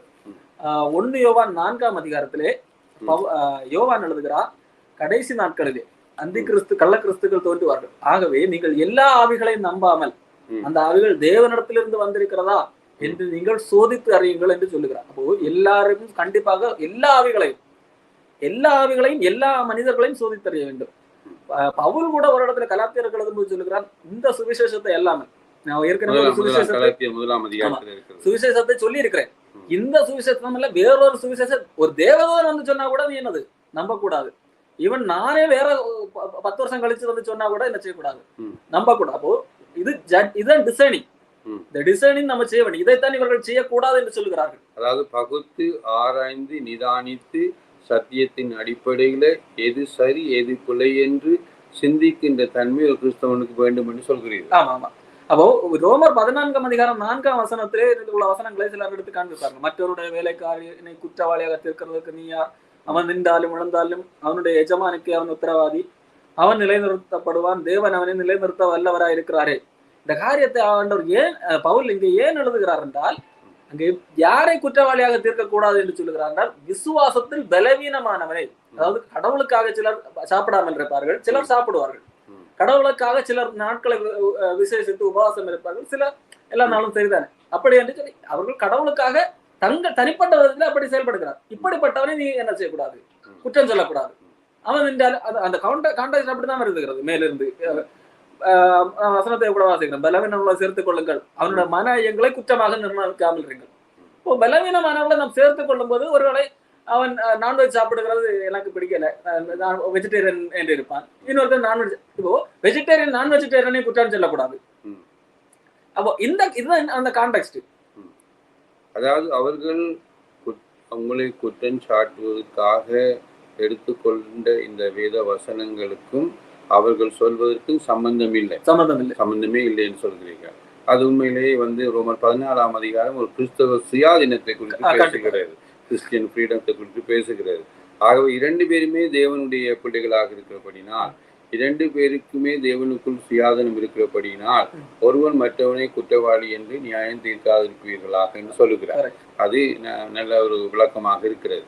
மற்றது இன்னொருவர் சொல்கிறார் வந்து, நீங்க நியாயம் தீர்க்கக்கூடாது, எந்த அளவினால் நீங்க நியாயம் தீர்க்கிறீர்களோ அந்த அளவினால் உங்களுக்கு நியாயம் தீர்க்கப்படும். ஆண்டவர் சொல்லியிருக்கிறார், மற்றவர்களை குற்றவாளிகள் என்று நியாயம் தீர்க்கக்கூடாது என்று சொல்லி. அதை குறித்து அவங்களுடைய விளக்கம் என்ன? மத்தேயு 7ஆம் அதிகாரத்துல நாம் பார்க்கும்போது, நீங்கள் குற்றவாளிகள் என்று தீர்க்கப்படாதபடிக்கு மற்றவர்களை குற்றவாளிகள் என்று தீர்க்காதீர்கள், ஏனெனில் நீங்கள் மற்றவர்களை தீர்க்கிற தீர்ப்பின்படியே நீங்களும் தீர்க்கப்படுவீர்கள், நீங்கள் மற்றவர்களுக்கு அளக்கிற அளவின்படியே உங்களுக்கு அளக்கப்படும் என்று சொல்லி அந்த உன் கண்ணில் இருக்கிற உதிரத்தை அந்த காரியங்கள் எல்லாம் எழுதுகிறார். எல்லாருக்கும் தெரிந்த வசனம் தான். அப்போ இந்த வசனங்களை ஆண்டவர் யாருக்கு சொல்லுகிறார் என்பது முதலாவது புரிந்து கொள்ள வேண்டும். அப்போ இதே காரியத்தை சொன்ன ஆண்டவர் தான் அதே அதிகாரத்திலே நீங்கள் கீழே உள்ள வசனங்களை பார்த்தால், கள்ளத்தீர்க்கதரிசிக்கு எச்சரிக்கையா இருங்கள் என்று சொல்லுகிறார். அவர்கள் ஆட்டுத்தோலை பொறுத்து கொண்டு உங்களிடத்திலே வருவார்கள், உள்ளத்தில் அவர்கள் பட்சிக்கிற ஓய்ந்தார்கள். அப்போ அவர்களுக்கு எச்சரிக்கையா இருக்க வேண்டும் என்றால் முதலாவது கள்ளத்தீர்க்கதரிசி யாருன்னு கண்டுபிடிக்க வேண்டும் அல்லவா? கண்டுபிடிக்கிறது ஒரு நியாயம் தீர்ப்பு தானே. நீங்கள் இதை சொல்லும் பொழுது வசனம் ஞாபகம் வருகிறது. வெளிப்படுத்தல் 2ஆம் அதிகாரத்திலே 2வது வசனத்திலே எனக்கு ஞாபகம் வருகிறது. எபேசிய சபைக்கு ஆண்டவர் அந்த நிருபத்தை எழுதும் பொழுது அதிலே அவர் எபேசிய நிருபத்திலே எபேசிய சபையை பாராட்டி எழுதுகிறார். அதில் ஏன் அதை பாராட்டுகிறார் என்று சொன்னால், அப்போஸ்தலர்கள் உண்மையான அப்போஸ்தலர்கள் யார் என்பதையும் உண்மையான அப்போஸ்தலர்கள் யார் அல்ல என்பதையும் அந்த திருச்சபை பகுத்து ஆராய்ந்து நிதானித்து கண்டுபிடித்திருக்கிறது. ஆகவே சரியானபடி ஒரு நியாய தீர்ப்பை சரியானபடியாக அவர்கள் நியாயம் தீர்க்கிறதை நாங்கள் அங்கே காணலாம். அதை ஆண்டவர் பாராட்டுகிறார். அப்போ இங்க மத்தேயு 7ஆம் அதிகாரத்துல ஆண்டவர் சொல்ல வருகிற காரியம் என்னவென்றால், அன்றைக்கு இருந்த பரிசேயர்கள் சதுசேயர்கள் குறிப்பாக பரிசேயர்கள் என்ன செய்தார்கள் என்றால், தாங்கள் மட்டும் நல்லவர்கள். அவர்கள் பெரிய நீளமான வெள்ள அங்கிகளை போட்டுக்கொண்டு இடுப்புல பெரிய கயிறுகளை கட்டிக்கொண்டு தாங்கள் மிக பரிசுத்தமானவர்களாக காட்டிக்கொண்டு வந்தார்கள். மற்றவர்கள் எல்லாம் மிக மிக அற்பமாக குற்றவாளிகளாகத்தான் எண்ணிருந்தார். அவர்கள் கடவுளுடைய பார்வையில் ஆகாதவர்களாக அவர்கள் எண்ணிக்கொண்டிருந்தார்கள். தாங்கள் மட்டும் யோக்கியமான. அப்போ அவர்களிடத்தில் அந்த மதவாதிகளிடத்திலே தான் சொல்லுகிறார். இன்னைக்கு இதே போல உண்டு. தங்களை ஊழியக்காரர்கள் நாங்கள் கடவுளிடத்திலே 24 மணி நேரம் உங்களுக்காக ஜெபிக்கிறோம், நாங்கள் உங்களுக்காக கண்ணீர் விட்டு ஜெபிக்கிறோம், நாங்கள் தான் என்று சொல்லி தங்களை காண்பித்துக் கொண்டு மற்றவர்களை குற்றவாளிகளாக எண்ணிக்கொண்டிருக்கிறார்கள் அல்லவா? அவர்களுக்கு தான் அந்த வசனத்தை சொல்லுகிறார். நீங்க சொல்லும்போது கள்ளப்போதவர்களுக்கு எடுத்து கள்ளப்போதவர்களை அடையாளம் காண்பிப்பவர்களுக்கு எதிராக ஆண்டவர் இந்த வசனத்தை பிரயோகப்படுத்தவில்லை. அதாவது எந்த ஒரு வசனத்தை நாங்கள் வியாக்கியானம் பண்ண முயற்சித்தாலும் அந்த வசனத்தை அது சொல்லப்பட்ட சூழ் அமைவுக்கு ஏற்ற பிரகாரம் தான் வியாக்கியானம் செய்ய வேண்டும். இதிலே ஆண்டவர் சொன்ன இந்த வார்த்தைக்கும் உங்களுடைய ஊழியங்களுக்கும் இதில் நிச்சயமாகவே சம்பந்தம் இல்லை, இல்லையா? அப்போ நாங்கள் பார்ப்போம்னு சொன்னால் இதே ஆண்டவர் தான் யோவான் 7:24 ஒரு வசனம் சொல்லுகிறார், தோற்றத்தின்படி நீ தீர்ப்பு செய்யாமல் நீதியின்படி தீர்ப்பு செய்யுங்கள் என்றார். ஆகவே இந்த வசனத்தை குறித்து நீங்கள் என்ன கூற விரும்புகிறீர்கள்? ஆமா, சிலர் அன்றைக்கு தோற்றத்தின்படி தான் தீர்ப்பு செய்வார்கள். என்னுடைய கமெண்ட்ல சிலர் பார்த்தால் கூட, உன்னுடைய முகபாத் பார்த்தா உன்னுடைய கடவுளுடைய இது கிடையாது, சாத்தானுடைய இதுதான் இருக்கிறது, முகத்தை பார்த்தா அவன் கண்டுபிடிச்சிட்டாங்க. அப்போ இது தோற்றத்தின்படி ஒருவர் நிறத்தை வைத்தோ அவருடைய உயரத்தை வைத்தோ அல்லது அவருடைய அணிந்திருக்கிற உடையை வைத்தோ தீர்ப்பு செய்யக்கூடாது. ஆனால் நீதியின்படி ஒரு ரைட் படி நாம் அவரை தீர்ப்பு செய்ய வேண்டும். ஆண்டவர் அதை செய்தார். ஆண்டவர் யாரையுமே தோற்றத்தை வைத்து தீர்ப்பு செய்யவில்லை. சமுதாயத்திலே ஆண்டவர் தோற்றத்தின்படி தீர்ப்பு செய்ய வேண்டும் என்றால் அன்றைக்கு இருந்த பாவிகளையும் ஆயக்காரர்களையும் எல்லாரையும் ஆண்டவர் ஒதுக்கி வைத்து விட்டு பரிசேயர்களிடத்திலே தான் ஆண்டவர் சேர்ந்திருக்க வேண்டும். ஏன்னா அவர்கள் தான் பார்வைக்கு வெள்ளுடை உணர்த்தி பார்ப்பதற்கு மக்களுடைய பார்வையில் அவர்கள் தான் பரிசுத்தவான்கள். ஆண்டவர் தோற்றத்தை வைத்து அவர்களை இடைபடவில்லை. அதுதான் தோற்றத்தை வைத்து நான் தீர்ப்பு செய்யவில்லை. அவருடைய உபதேசம், நான் உபதேசத்தை வைத்துதான் இவர்களுடைய இந்த உபதேசம் தவறு என்கிற அடிப்படையில் தீர்ப்பு செய்கிறோம். அதாவது ஆண்டவர் நீங்கள் கண்ணாலே காண்பவைகளையோ காதாலே கேட்பவைகளையோ அறிந்தவற்றையோ இவைகளையோ வைத்து எல்லாம் எது பிரமாணம் எது வேத வசனம் அதன் அடிப்படையிலே சரி புலை எது என்பதை நீங்கள் தீர்மானிக்க வேண்டும் என்று சொல்லித்தான் ஆண்டவர் சொல்லுகிறார். இப்ப நீங்களும் உங்களுடைய நேயர்களுக்கும் அதைத்தான் நீங்களும் சொல்லுகிறீர்கள். வேதத்தின் அடிப்படையிலே நீங்கள் தீர்ப்பு செய்யுங்கள். அதாவது தீர்ப்பு செய்யும் சொல்லுகளில நீ நரகத்துக்கு போ, நீ பரலோகத்துக்கு போன்பது அல்ல. நீங்கள் உங்களுடைய கருத்தின் பிரகாரம் நீங்க என்ன சொல்ல வரீங்களோ சொன்ன பிரகாரம் பகுத்து ஆராய்ந்து நிதானித்து எது சரியோ எது ஆரோக்கியமான உபதேசமோ அதை மாத்திரம் நீங்கள் பின்பற்றுங்கள் என்று கூற வருகிறீர்கள். நேயர்கள் அப்படித்தான். நான் யாரையும் இவர் நரகத்துக்கு போவார் பரலோகத்துக்கு போவார் என்று சொல்லி இதுவரைக்கும் நான் ஒருத்தரை கூட சொன்னது கிடையாது. இவருடைய உபதேசத்தை செவி கொடுத்தால் நீங்கள் தேவனை விட்டு விலகி செல்லக்கூடிய வாய்ப்பு உண்டு என்று பேசியிருக்கிறேன். அது வேதம் சொல்லுகிற காரியம். தவறான உபதேசத்தை பின்பற்றினால் தேவனை விட்டு விலக தவறான பாதைக்கு செல்ல வாய்ப்பு உண்டு. இப்ப சில பேர் சொல்கிறார், நீங்கள் ஊழியக்காரர்கள் என்ன பிரசங்கித்தாலும் அதை நீங்கள் கேள்வி கேட்கக்கூடாது, அவர்கள் என்னத்தை செய்தாலும். ஏனென்றால் கடவுளாலே அபிஷேகம் பண்ணப்பட்டவர்கள். உதாரணமாக சவுலுடைய வாழ்க்கையை பற்றி சொல்லி தாவீது அடிக்கடி சொன்ன வார்த்தை, அவர் அபிஷேகம் பண்ணப்பட்டவர். அபிஷேகம் பண்ணினவருக்கு எதிராக நீங்கள் பேசக்கூடாது, அபிஷேகம் பண்ணினவருக்கு எதிராக நீங்கள் எழுதக்கூடாது, அபிஷேகம் பண்ணினவருக்கு எதிராக நீங்கள் யூடியூப்ல போடக்கூடாது என்று சொல்கிறார்கள். அதை குறித்த உங்களுடைய அபிப்பிராயம் என்ன? முதலாவது தாவீது சம்பவம் இன்றைய காலகட்டத்துக்கு பொருந்தாது. சரி, அப்படியே எடுத்துக்கொண்டாலும் தாவீது சவுலை கொலை செய்யவில்லையே தவிர சவுல் செய்த தவறுகளை எடுத்து காட்டினார். நான் என்ன தவறு செய்தேன், என்ன எதற்காக கொல்ல வருகிறார் என்று கேள்வி எல்லாம் எனக்கு எழுப்பினார். தாவீது சவுலிடம் கேள்வி கேட்டார், கொலை செய்யவில்லை. அப்போ நான் இங்கே யாரையும் கொலை செய்யவில்லை, கேள்விதான் கேட்கிறேன். இந்த அப்போ அடுத்து இன்றைய புதிய ஏற்பாட்டின் காலத்திலே ஆண்டவர் ஒரு தனிப்பட்ட நபரை எடுத்து ராஜாவாகவோ ஆசிரியர்களோ அபிஷேகிக்கவில்லை. அதெல்லாம் அந்த காலம் மலையேறிவிட்டது. புதிய ஏற்பாட்டு காலத்திலே யாரெல்லாம் இயேசு கிறிஸ்துவை விசுவாசித்து அவரை ஏற்றுக்கொள்ளுகிறார்களோ அத்தனை பேரும் தேவனுடைய பிள்ளைகளாகும்படி அதிகாரம் கொடுத்திருக்கிறார். எல்லாரும் பரிசுத்தாவினால் முத்தரிக்கப்பட்டிருக்கிறார்கள். அப்போ இங்கே இவருக்கு என்று தனி ஒரு அபிஷேகம், அவருக்கு என்று ஒரு தனி அபிஷேகம், இவர் மட்டும் அபிஷேகம் பண்ணப்பட இவர் அபிஷேகம் அப்படி அந்த பாகுபாடு கிடையாது. மாம்சமான யாவரும் மேலும் அபிஷேகம் ஆவியை ஊற்றி இருக்கிறார். அப்போ அந்த ஆவி யாருக்கு எல்லாம் உண்டு. அன்றைக்கு இஸ்ரவேலில் ஒரு குறிப்பிட்ட மக்களுக்கு, இன்றைக்கு யாரெல்லாம் இயேசு கிறிஸ்துவை விசுவாசிக்கிறார்களோ, இந்த உலகத்தில் எந்த கடைகோடியில் இருந்தாலும் அவர் தேவனால் அபிஷேகம் பண்ணப்படுகிறார். அதாவது உங்களுடைய கருத்தின் பிரகாரம், அதாவது அபிஷேகம் பண்ணப்பட்டவர் என்று சொன்னாலும் கூட அவர், நீங்கள் ஒரு வசனத்தை பிரயோகித்தீர்கள், கலாத்தியர் 1 அதிகாரத்தில் நாங்கள் பார்க்கிறோம், தேவதூதன், அதாவது பாவம் இல்லாத சூழ்நிலையில் இருக்கின்ற ஒரு தேவதூதன் கூட வந்து பவுல் அப்போஸ்தலனாகிய பவுலுடைய உபதேசத்துக்கு விரோதமாய், சுவிசேஷத்துக்கு விரோதமாய் மாறி பிரசங்கித்தாலும் கூட பவுல் சொல்லுகிறார், அந்த தேவதூதன் கூட சபிக்கப்பட்டவன். கண்டிப்பாக சொல்ல போனால் அவன் பாவம் இல்லாத சூழ்நிலையில் இருக்கிறவன், ஆனால் சத்தியத்துக்கு விரோதமாய் அவன் போதித்தால் அவன் சபிக்கப்பட்டவன் என்று சொல்லுகிறார். ஆகவே இந்த அபிஷேகம் பண்ணப்பட்டவர்கள் என்று சொல்லுகிறவர்கள் தாறுமாறாக நடக்கிற வேளையிலே, கண்ணா பின்னாடி நடக்கிற வேளையிலே, போதிக்கிற வேளையிலே அந்த அபிஷேகம் பண்ணப்பட்டவர்களுடைய போதனைகளையும் நடைமுறையும் கிறிஸ்தவர்கள் பின்பற்றலாம்? கண்டிப்பாக பின்பற்றக்கூடாது. வேதம் பவுல் சொல்லுகிறார், உங்களுக்கு சரியான மாதிரியாக, உங்களை தேவ வசனத்துல சரியாக நடத்துகிறவர்களை மாதிரியாக பின்பற்றுங்கள். அப்போ அவர்களுக்கு என்று ஒரு குவாலிட்டி இருக்கிறது. தீத்து புஸ்தகத்திலும் தீமோத்தேயு புஸ்தகத்திலும் அவர்கள் எப்படி இருப்பார்கள் என்கின்ற ஒரு பட்டியலே இருக்கிறது. அந்த பட்டியலிலே இருக்கிறவர்களை நாம் மாதிரியாக பின்பற்றலாம். அவர்களுடைய நடக்கைகளை நாம் ஒரு ரோல் மாடலாக எடுத்துக்கொள்ளலாம். ஆனால் மற்றபடி நான் அபிஷேகம் பண்ணப்பட்ட வாயிலை சொல்லிவிட்டு எப்படி இஷ்டத்துக்கு நடக்கிறவர்களை எல்லாம் ரோல் மாடலாக பின்பற்றக்கூடாது. நீங்கள் சொல்லும்போது இன்னொரு வசனம் எனக்கு ஞாபகத்துக்கு வருகிறது. பவுல் தெசலோனிக்கருக்கு எழுதும் பொழுது 1 தெசலோனிக்கர் 5 அதிகாரத்திலே எல்லாவற்றையும் சோதித்து பார்த்து நலமானதை மாத்திரம் பின்பற்ற சொல்லுகிறார். அப்ப அதன் அடிப்படையிலே பார்க்க போனால் நீங்கள் அதாவது பவுல் சொன்னதன் பிரகாரம் தான் நீங்கள் செய்கின்றீர்கள். அதாவது நீங்கள் என்ன சொல்கிறீர்கள், மக்களுக்கு நீங்கள் சொல்கிறீர்கள், நீங்கள் எல்லாவற்றையும் வேதத்தின் அடிப்படையிலே, சத்தியத்தின் அடிப்படையிலே சோதித்து பார்த்து எது சத்தியத்தின் அடிப்படையிலே ஒரு உபதேசம் இருக்கிறதோ, நடைமுறை இருக்கிறதோ, அதை மாத்திரம் பின்பற்ற சொல்கிறீர்கள்.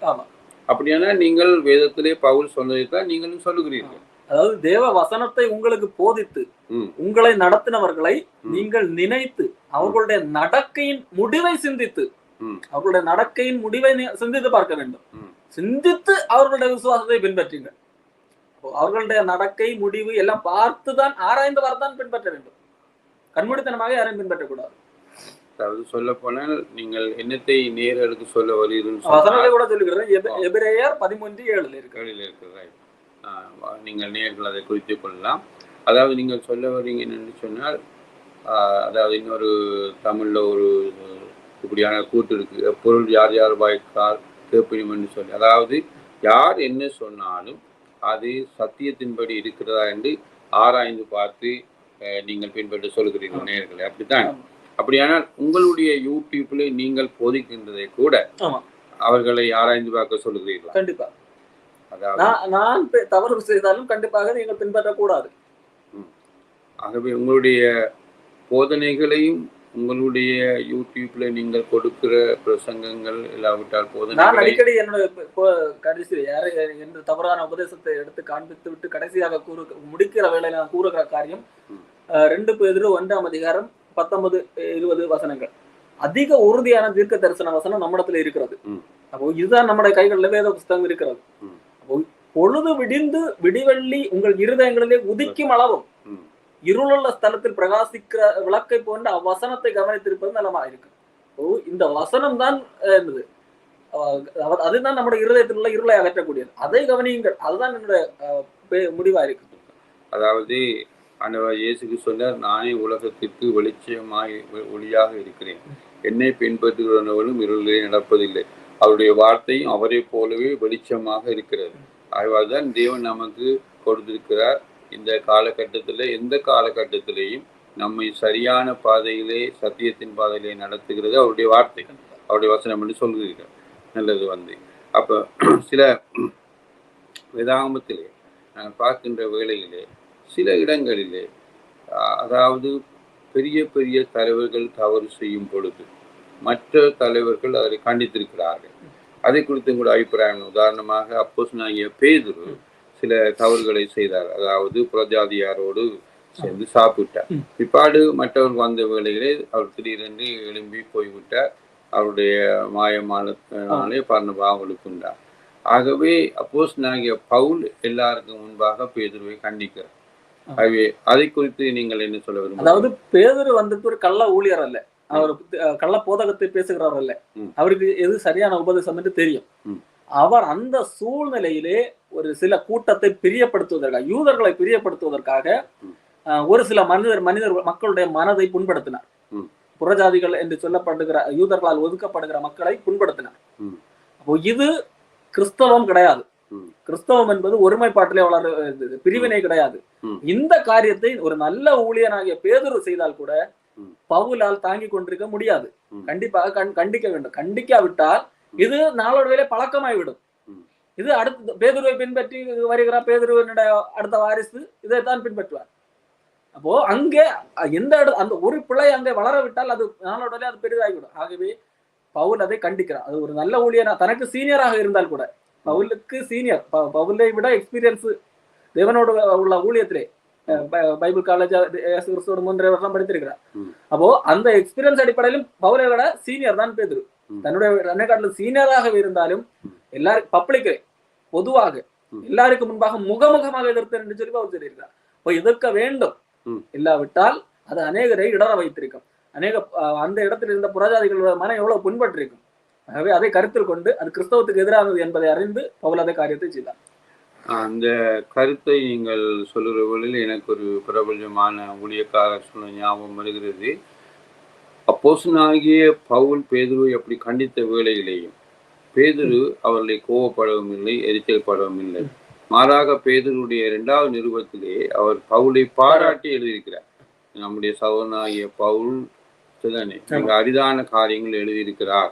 அவருடைய ஞானம் இல்லை, அவருடைய புத்திமதி எல்லாமே அளவு இல்லாதன்னு சொல்லி அவரை பாராட்டி எழுதியிருக்கிறார். அதனுடைய அர்த்தம் என்னவென்றால், முதிர்ச்சியானவர்கள் வேதத்தின் அடிப்படையிலே கண்டிக்கப்படும் வேளையிலே அதை தாழ்மையோடு ஏற்றுக்கொண்டு மனம் திரும்புவார்கள், அதை பாராட்டுவார்கள். அப்போ அந்த முதிர்ச்சி அற்றவர்கள், கனிகள் அற்றவர்கள், உண்மையான ஊழியக்காரராய் இல்லாதவர்கள், அவர்கள்தான் இந்த விதமான பிரச்சனைகளை எழுப்புவார்கள். இப்படியாக மறுபடியும் போலியான காரியங்களை செய்வார்கள். அது மாத்திரமல்ல, உண்மையான ஊழியக்காரர்களுக்கு எதிராக திரும்புவார்கள், இல்லையா? கண்டிப்பாக. இப்ப என்றால் நாங்கள் கடைசி நாட்களில் இருக்கிறபடினால் பலவிதமான கொள்கைகள், பலவிதமான உபதேசங்கள் இலங்கையிலும் இந்தியாவிலேயும் தமிழ் பேசும், விசேஷமாக கிறிஸ்தவ தமிழ் பேசும் உலகத்திலே பல நாடுகளிலே இப்படியாக காணப்படுகிறது. வேதத்துக்கு ஒவ்வாத போதனைகள். ஆகவே உங்களை போன்ற அநேகம் பேர் இப்படி பேசுகிற வேளையிலே அநேகம் பேர் உங்களை குற்றம் சாட்டலாம், இவர்களும் மற்றவர்களை போல பேசாமல் இருக்கலாம். ஆனால் நீங்கள் செய்கின்ற இந்த ஊழியம் ஏன் செய்கிறீர்கள், என்ன நோக்கத்துக்காக செய்கிறீர்கள், எதன் அடிப்படையிலே செய்கிறீர்கள் என்று சொல்லி நீங்கள் காண்பித்திருக்கிறீர்கள். ஆகவே உங்களுடைய ஊழியத்துக்கு ஆதாரமாக வேறு ஏதாவது வசனங்களை நீங்கள் சுட்டிக்காட்ட விரும்புகிறீர்களா? உங்கள் ஏன் இந்த ஊழியத்தை செய்கிறீர்கள், உங்களுடைய ஊழியத்தை ஏன் ஆண்டவர் இதை அங்கீகரிக்கிறார், ஏன் இதை ஆதரிக்கிறார் என்பதற்கு ஆதாரமாக ஒரு வசனங்களை சுட்டிக்காட்ட விரும்புகிறீர்களா? அதாவது ஊழியக்காரர்களை குறை சொல்லக்கூடாது, அது ஆண்டவருக்கு பிரியமில்லாத செயல் என்று சொல்லுவார்கள். ஆனால் அது கடவுள் பார்த்து கொள்ளார் என்று கூட சொல்வார்கள். ஆனால் நான் ஒருவேளை இந்த தவறு செய்த கள்ளப்போதகம் போதிக்கிற இந்த ஊழியக்காரர்களை குறை கூறாவிட்டார், இவருடைய பாதையில குறை கூறுகிற காரியம், என்னுடைய பாதையில நான் குறைய கூறவில்லை, உண்மையை மக்களுக்கு தெரியப்படுத்துகிறேன். இவர்கள் சொல்லுவதை அவர்கள் குறை கூறுகிறார் என்று வைத்துக் கொள்கிறார். அப்படி குறை கூறாவிட்டால் ஆண்டவர் என்னை குறை கூற விடுவார். வேதத்திலே வெளிப்படுத்தின விசேஷம் 2ஆம் அதிகாரம் 20ஆம் வசனத்திலே ஆண்டவர் சொல்லுகிறார், உன் பேர்லே எனக்கு ஒரு குறை உண்டு. யாரிடத்திலே சொல்லுகிறார்?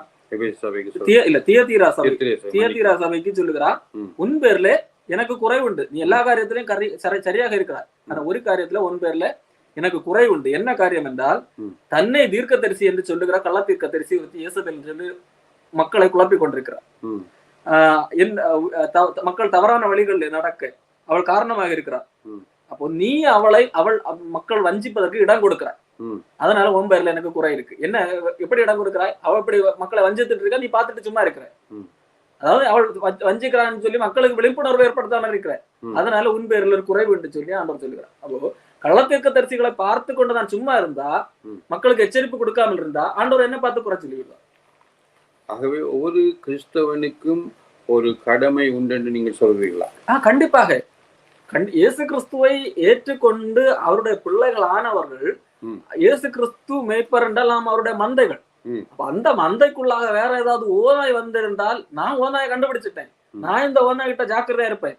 அந்த ஓநாய் வேற ஏதாவது ஆடை அடிச்சுட்டு சாப்பிட்டா எனக்கு என்ன, அப்படி இருப்பது சரியல்ல.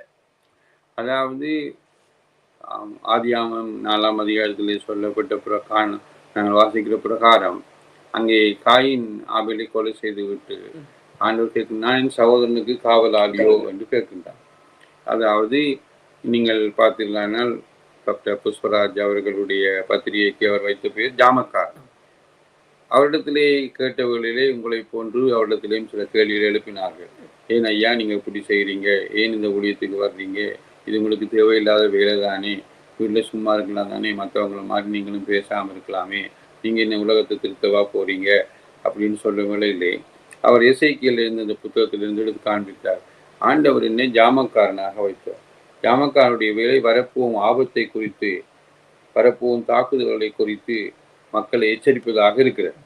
ஆகவே உங்களுடைய கணிப்பின் பிரகாரம் ஒவ்வொரு கிறிஸ்தவனும் ஒரு கண்ணோட்டத்திலே, ஒரு கோணத்திலே ஒரு ஜாமக்காரனை போல இருக்க வேண்டும் என்று நீங்கள் சொல்கிறீர்களா? கண்டிப்பாக எல்லாரும் ஜாமக்காரர்கள். அந்த அளவுக்கு போகவில்லை என்றால் கூட நம்ம எளிதா உண்டு. கிறிஸ்தவம் என்றாலே அன்பு. அன்பு கிறிஸ்தவத்தின் அடிப்படையா அன்பு. நான் பக்கத்தில் உள்ள சகோதரனை கண்டிப்பாக அன்பு செய்ய வேண்டும். அப்போ நான் ஒரு கள்ளத்தீர்க்கதரிசியை கண்டுபிடிச்சிட்டு, இப்ப நான் என்னுடைய வீட்டுல நான் கண்டுபிடிச்சேன், ஒரு திருடன் இந்த ஏரியாவை சுத்திட்டு வர்றேன், நான் கண்டுபிடிச்சேன், நான் உஷாரா இருக்கிறேன். ஆனா நான் பக்கத்து வீட்டுல அன்பு இருந்தா என்ன பண்ணுவேன், அவனையும் இந்த வரியில ஒரு திருடன் சுத்திக்கிட்டு இருக்கான், இந்த கலர் சட்டை போட்டிருந்தா ஜாக்கிரதையாருன்னு நான் சொல்லுவேன். இப்ப எனக்கிட்ட அன்பு இல்லைன்னா நான் என்ன பண்ணுவேன், நான் மட்டும் வீட்டை ஜாத்தி போட்டுக்கிட்டு நான் மட்டும் பத்திரமா இருப்பேன்.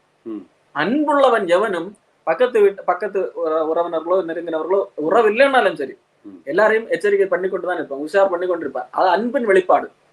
அதாவது நீங்க சொல்றீர்கள் அன்புக்கு பொறாமை இல்லை, எரிச்சல் இல்லை, அன்பு தீங்கிலே சந்தோஷம் அடையாது, அன்பு ஒருவர் பாவத்திலே விழுகிறதை விரும்பாது, அதை அவர்களை எச்சரித்து புத்திமதி சொல்லி அவர்களை அந்த பாவத்திலே இருந்து, அந்த குழியிலே இருந்து அவர்களை பாதுகாக்கும்னு சொல்லியிருக்கேன். கண்டிப்பா. ஆகவே உங்களுடைய இந்த ஊழியம் கிறிஸ்தவ உலகத்திலே நீங்கள் செய்கின்ற இந்த யூடியூப் ஊழியமானது ஒரு விதத்திலே, அதான் சொல்ல போனால் ஒரு விதத்திலே இல்லை, உண்மையிலேயே அடிப்படையிலே அது அன்பினாலே நிறைந்தது. கண்டிப்பாக. நீங்கள் விசுவாசிகளை நேசிப்பதனால், ஊழியக்காரர்களை நேசிப்பதனால், அவர்கள் மேல் நீங்கள் அன்பா இருப்பதனால், அவர்களுக்கு நீங்கள் சத்தியத்தை சொல்லி நீங்கள் அவர்களை திருத்தி சரியான வழிக்கு கொண்டு வருவது உங்களுடைய நோக்கமாக இருக்கிறார். அது நல்ல காரியம் என்று சொன்னால், பவுல் கூட ஒருவருடைய சொல்லும் போது சொல்லுகிறான், நான் சத்தியத்தை சொன்னதனால் உங்களுக்கு சத்துருவானவனே என்று சொல்லி. அதாவது நான் அன்பு என்பது ஒருவனை சத்தியத்திற்குள்ளாக நடத்துவதுதான் அன்பு. இன்றைக்கு சிலர் அவர்கள் செய்கிற தவறுகளுக்கு உடந்தையாக இருப்பதுதான் அன்பு. அவர்களை கண்டித்து அவர்கள் மனசு கஷ்டப்படுவார்கள். அது அன்பு அல்ல, உண்மையிலே அது தவறான ஒரு செயல். அப்ப ஒருவர் அன்பு வேண்டால் அவர்களுடைய நித்தியத்தை குறித்து நாம் அக்கறைப்பட வேண்டும். அப்ப அவர்களுடைய நித்தியத்தை பாழாக்கக்கூடிய செயல்கள் என்னுடைய பெயர் கட்டுவிடும், என்ன அவன் ஏதாவது நினைத்து விடுவான் என்பதற்காக நான் அந்த நேரத்தில் அவனிடத்துல ஒரு நல்ல பேர் வாங்குவதற்காக அவனுடைய நித்தியத்தை குறித்து நான் கவலைப்படாமல் இருப்பேன் என்றால் நான் அன்பற்றவன். நான் அன்புள்ளவனாக இருக்க வேண்டும் என்று விரும்பினால் நான் மற்றவர்களுடைய நித்தியத்தை குறித்து அக்கறை உள்ளவனாக இருப்பேன். ஒருவேளை அவர்கள் இப்பொழுது சத்துராக நினைத்தால் உண்மையை புரியும் போது அதற்காக கண்டிப்பாக அவர்கள் உணர்வார்கள். இதே போன்ற அனுபவமே எனக்கு ஏற்பட்டிருக்கிறது. நான் ஆரம்பத்திலே சில வேளைகளில் எச்சரித்த பேச என்னை எதிர்த்தவர்களை கூட பின்னாலே சத்தியத்தை உணர்ந்து கொண்டு நான் அன்றைக்கு அப்படி பேசிவிட்டேன், இன்றைக்கு நான் இப்படி மறந்து அவர்கள் தவறு என்பதை உணர்ந்து கொண்டேன் என்று சொன்னவர்கள் எல்லாம் உண்டு. அது உண்மையாகவே உங்களுடைய ஊழியத்திலே கர்த்தர் உங்களோடு கூட இருக்கிறார் என்பதற்கு ஒரு அத்தாட்சியாக இருக்கிறது. என்றால் பரிசுத்த ஆவியானவர் சத்திய ஆவியானவர் வரும்பொழுது சத்தியத்தை வெளிப்படுத்துவார். ஆகவே அப்போஸ்தலனாகிய பவுல் பிரசங்கித்த வேளையிலே ஒரு சிலர் சத்தியத்தை ஏற்றுக்கொண்டார்கள், ஒரு சிலர் நிராகரித்தார்கள். ஆண்டவராகிய இயேசு கிறிஸ்து பிரசங்கித்த வேளையும் ஒரு சிலர் சத்தியத்தை ஏற்றுக்கொண்டார்கள், சத்தியத்தை நிராகரித்தார்கள். ஆகவே தேவன் 2 பகுதியரையும் அங்கே நாங்கள் வைத்துக்கிறதை காணுகிறோம்.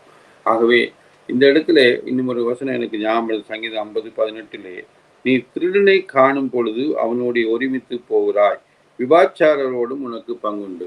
அதாவது நீங்கள் சொன்ன வசனங்களையும் இந்த வசனத்தை நான் சிந்தித்து பார்க்கிற வேளையில ஒரு கிறிஸ்தவன் தவறான போதனையோடு ஒத்துப்போக முடியாது, தவறான நடைமுறைகளோடு ஒத்துப்போக முடியாது, அவைகளை கடிந்து கொண்டு திருத்த வேண்டும் என்று இந்த வசனம் சொல்லுகிறது. இதை குறித்து நீங்க என்ன நினைக்கிறீங்க? கண்டிப்பாக ஒரு திருடனை காணும் போது ஒத்து போகக்கூடாது. இன்றைக்கு அநேக ஊழியர்கள் என்று சொல்லுகிறவர்கள் எல்லாரோடும் ஒத்து போகிறவர்களாக காணப்படுகிறார்கள். அந்த இடத்தை மேடையில வாய்ப்பு கிடைக்க வேண்டும், இல்லை அவர்களை பின்பற்றுகிறவர்கள் மூலமாக எனக்கும் வாய்ப்பு வர வேண்டும் என்கின்ற அந்த உலக காரியங்களுக்காக ஒத்து போகிறார்கள்.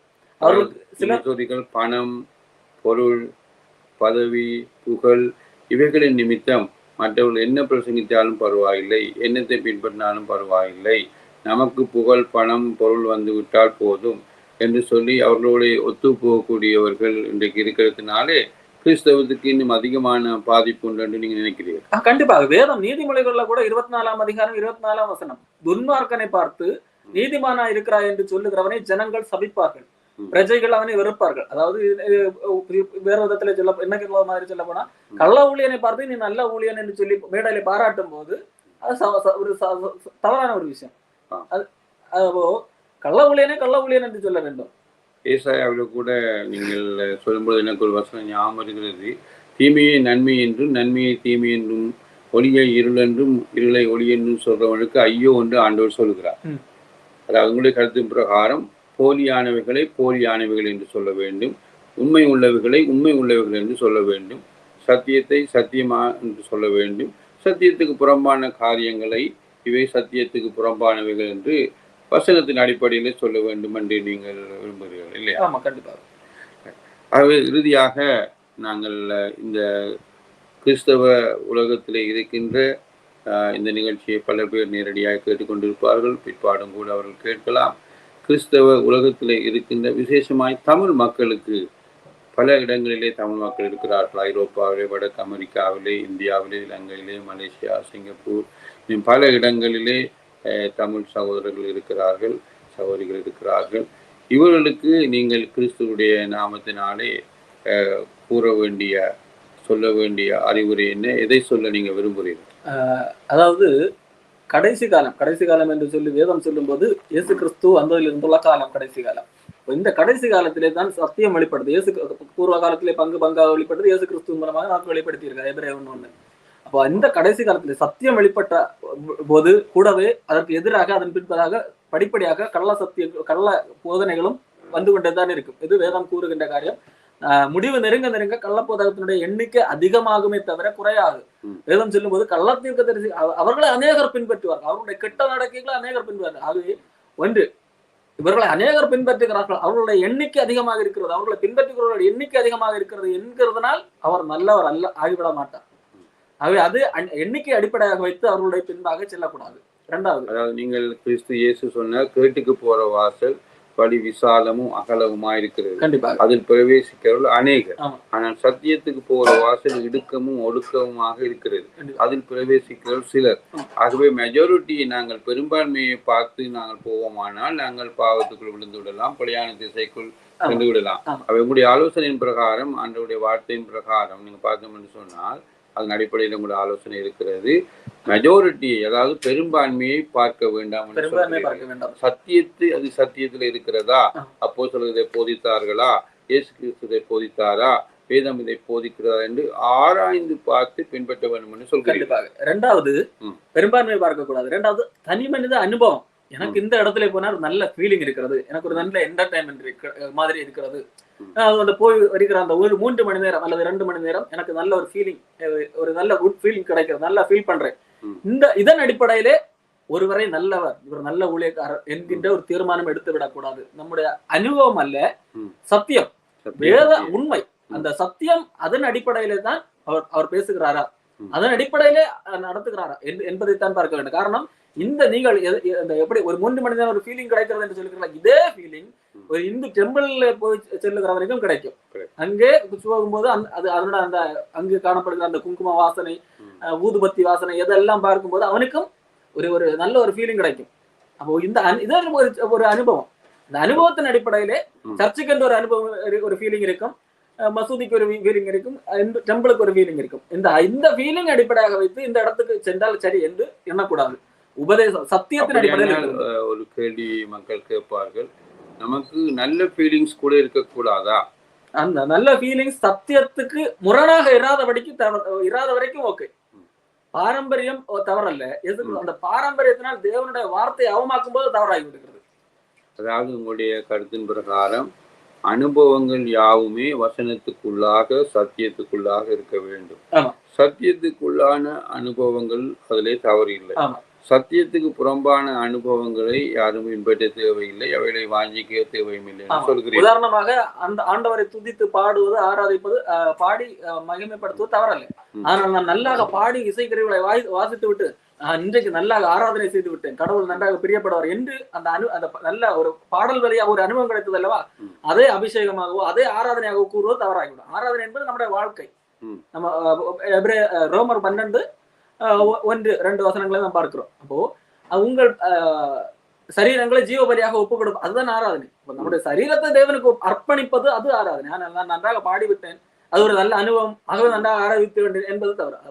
நன்றாக பாடுவது தவறல்ல, நன்றாக துதிப்பது தவறல்ல. ஆனால் அதை ஆராதனை என்று சொல்லிவிட்டு அதிலே நிறுத்திவிட்டு நம்ம வாழ்க்கையோடு தொடர்படுத்தாத இருப்பது அங்கே தவறாகிவிடும். அதாவது வெறுமனே அனுபவங்களை மாத்திரம் நாங்கள் ஆதாரமாக்கி கொள்ளக்கூடாது, அதிலே மாத்திரம் தங்கிவிடக் கூடாது. வேதாகமத்தின் அடிப்படையில் அமைந்த அனுபவங்களா இருந்தாலும் அந்த அனுபவங்களுக்கு மேலாக நாங்கள் சத்தியத்தை நாங்கள் பாரதூரமாக கருத்திலே கொள்ள வேண்டும். அடுத்து மூன்றாவது, என்னுடைய ஒரு சுய லாபத்துக்காக இங்கே போனால் என்னுடைய சுய லாபங்கள் கிடைக்கிறது என்கிறதுக்காக ஒரு உபதேசம் சரியாகி விடாது. சில இடங்களிலே சென்றால் எனக்கு இந்த ஊழியர் இடத்துல சென்றால் என்னுடைய கடன் பிரச்சனை மாறும், இந்த ஊழியரிடத்திலே சென்றால் எனக்கு ஒரு சுகம் கிடைக்கும் என்று நீங்கள் நினைத்து செல்வீர்கள் என்றால், அதன் அடிப்படையில் நீங்கள் ஒரு இடத்துல செல்வீர்கள் என்றால், இவர் அநேகரை சுகமாக்கி இருக்கிறார், இவர் அநேகருக்கு கடன் பிரச்சனை தீர்ந்து எந்த அடிப்படையில் நீங்கள் சென்றால் மாட்டிக்கொள்வீர்கள். சத்தியத்தின் அடிப்படையில் தான் அது. இப்போ ஒரு சிலர் நீங்கள் சொல்லுற காரியம் நல்ல காரியம் இருந்தால் ஒரு சிலர் கேட்கிறார்கள். உதாரணமாக ஒரு சிலர் கடன் தொல்லையில் இருக்கிற வேளையில ஆண்டவர் இயேசு கிறிஸ்து அவர்களை சந்தித்து கடன் தொல்லையில் இருந்து அவர்களை விடுவித்து தற்கொலை எண்ணத்தோடு கூட இருந்திருப்பார்கள். அந்த எண்ணத்திலிருந்து அவர்களை விடுவித்து கடன் தொல்லையை நீக்கி அவர்களை ரட்சித்தார் என்று சாட்சி சொல்லுகிறார்கள். அவருடைய சாட்சி அவர்கள் உண்மையாகவே கடன் தொல்லையில் இருந்தார்கள். அந்த நேரத்தில் ஆண்டவரை நோக்கி கூப்பிட்டார்கள், ஆண்டவர் விடுவித்தார். அதன் அடிப்படையில் அவர்கள் ஆண்டவர் நம்பி ரட்சிக்கப்பட்டு இருக்கிறார்கள். சோ அப்படியான அனுபவங்களை குறித்து நீங்க என்ன சொல்றீங்க? அதாவது இந்த அனுபவங்களை மட்டும் அடிப்படையாக வைத்து இந்த ஒரு உபதேசம் சரி என்று சொல்லிவிட முடியாது. காரணம், இந்த அனுபவம் ஆண்டவரை பின்பற்றாதவர்களுக்கும் வாய்ப்பு கிடைக்கும். நான் சில சாட்சிகளை சபரிமலைக்கு செல்லுகிறவர்களுக்கு கூட சில அனுபவங்கள் கிடைக்கும். நான் இந்த மாரியம்மாவுக்கு இல்ல இந்த சாமிக்கு நான் பொருத்தனை செய்தேன், அதன்படி செய்தேன், எனக்கு சில காரியங்கள் நடந்தது. இந்த அனுபவங்கள் உலகத்தில் உள்ள எல்லாருக்கும் கிடைக்கும். நேர்த்திக்கடன். அப்போ இன்னும் சில கடவுளை இல்லை என்று சொல்லுகிறவர்களுக்கு ஆண்டவர் நன்மை செய்வார் தெரியுமா? ஆண்டவர் பொல்லாதவர்களுக்கு நல்லவர்களுக்கு மழையை வரிசிக்க பண்ணுகிறார், சூரியனை உதிக்க பண்ணுகிறார், நல்லவர்களுக்கு மாற்றம் செய்கிறது, ஆரை கொண்டுவர்களுக்கு மாத்திரம் செய்வதில்லை.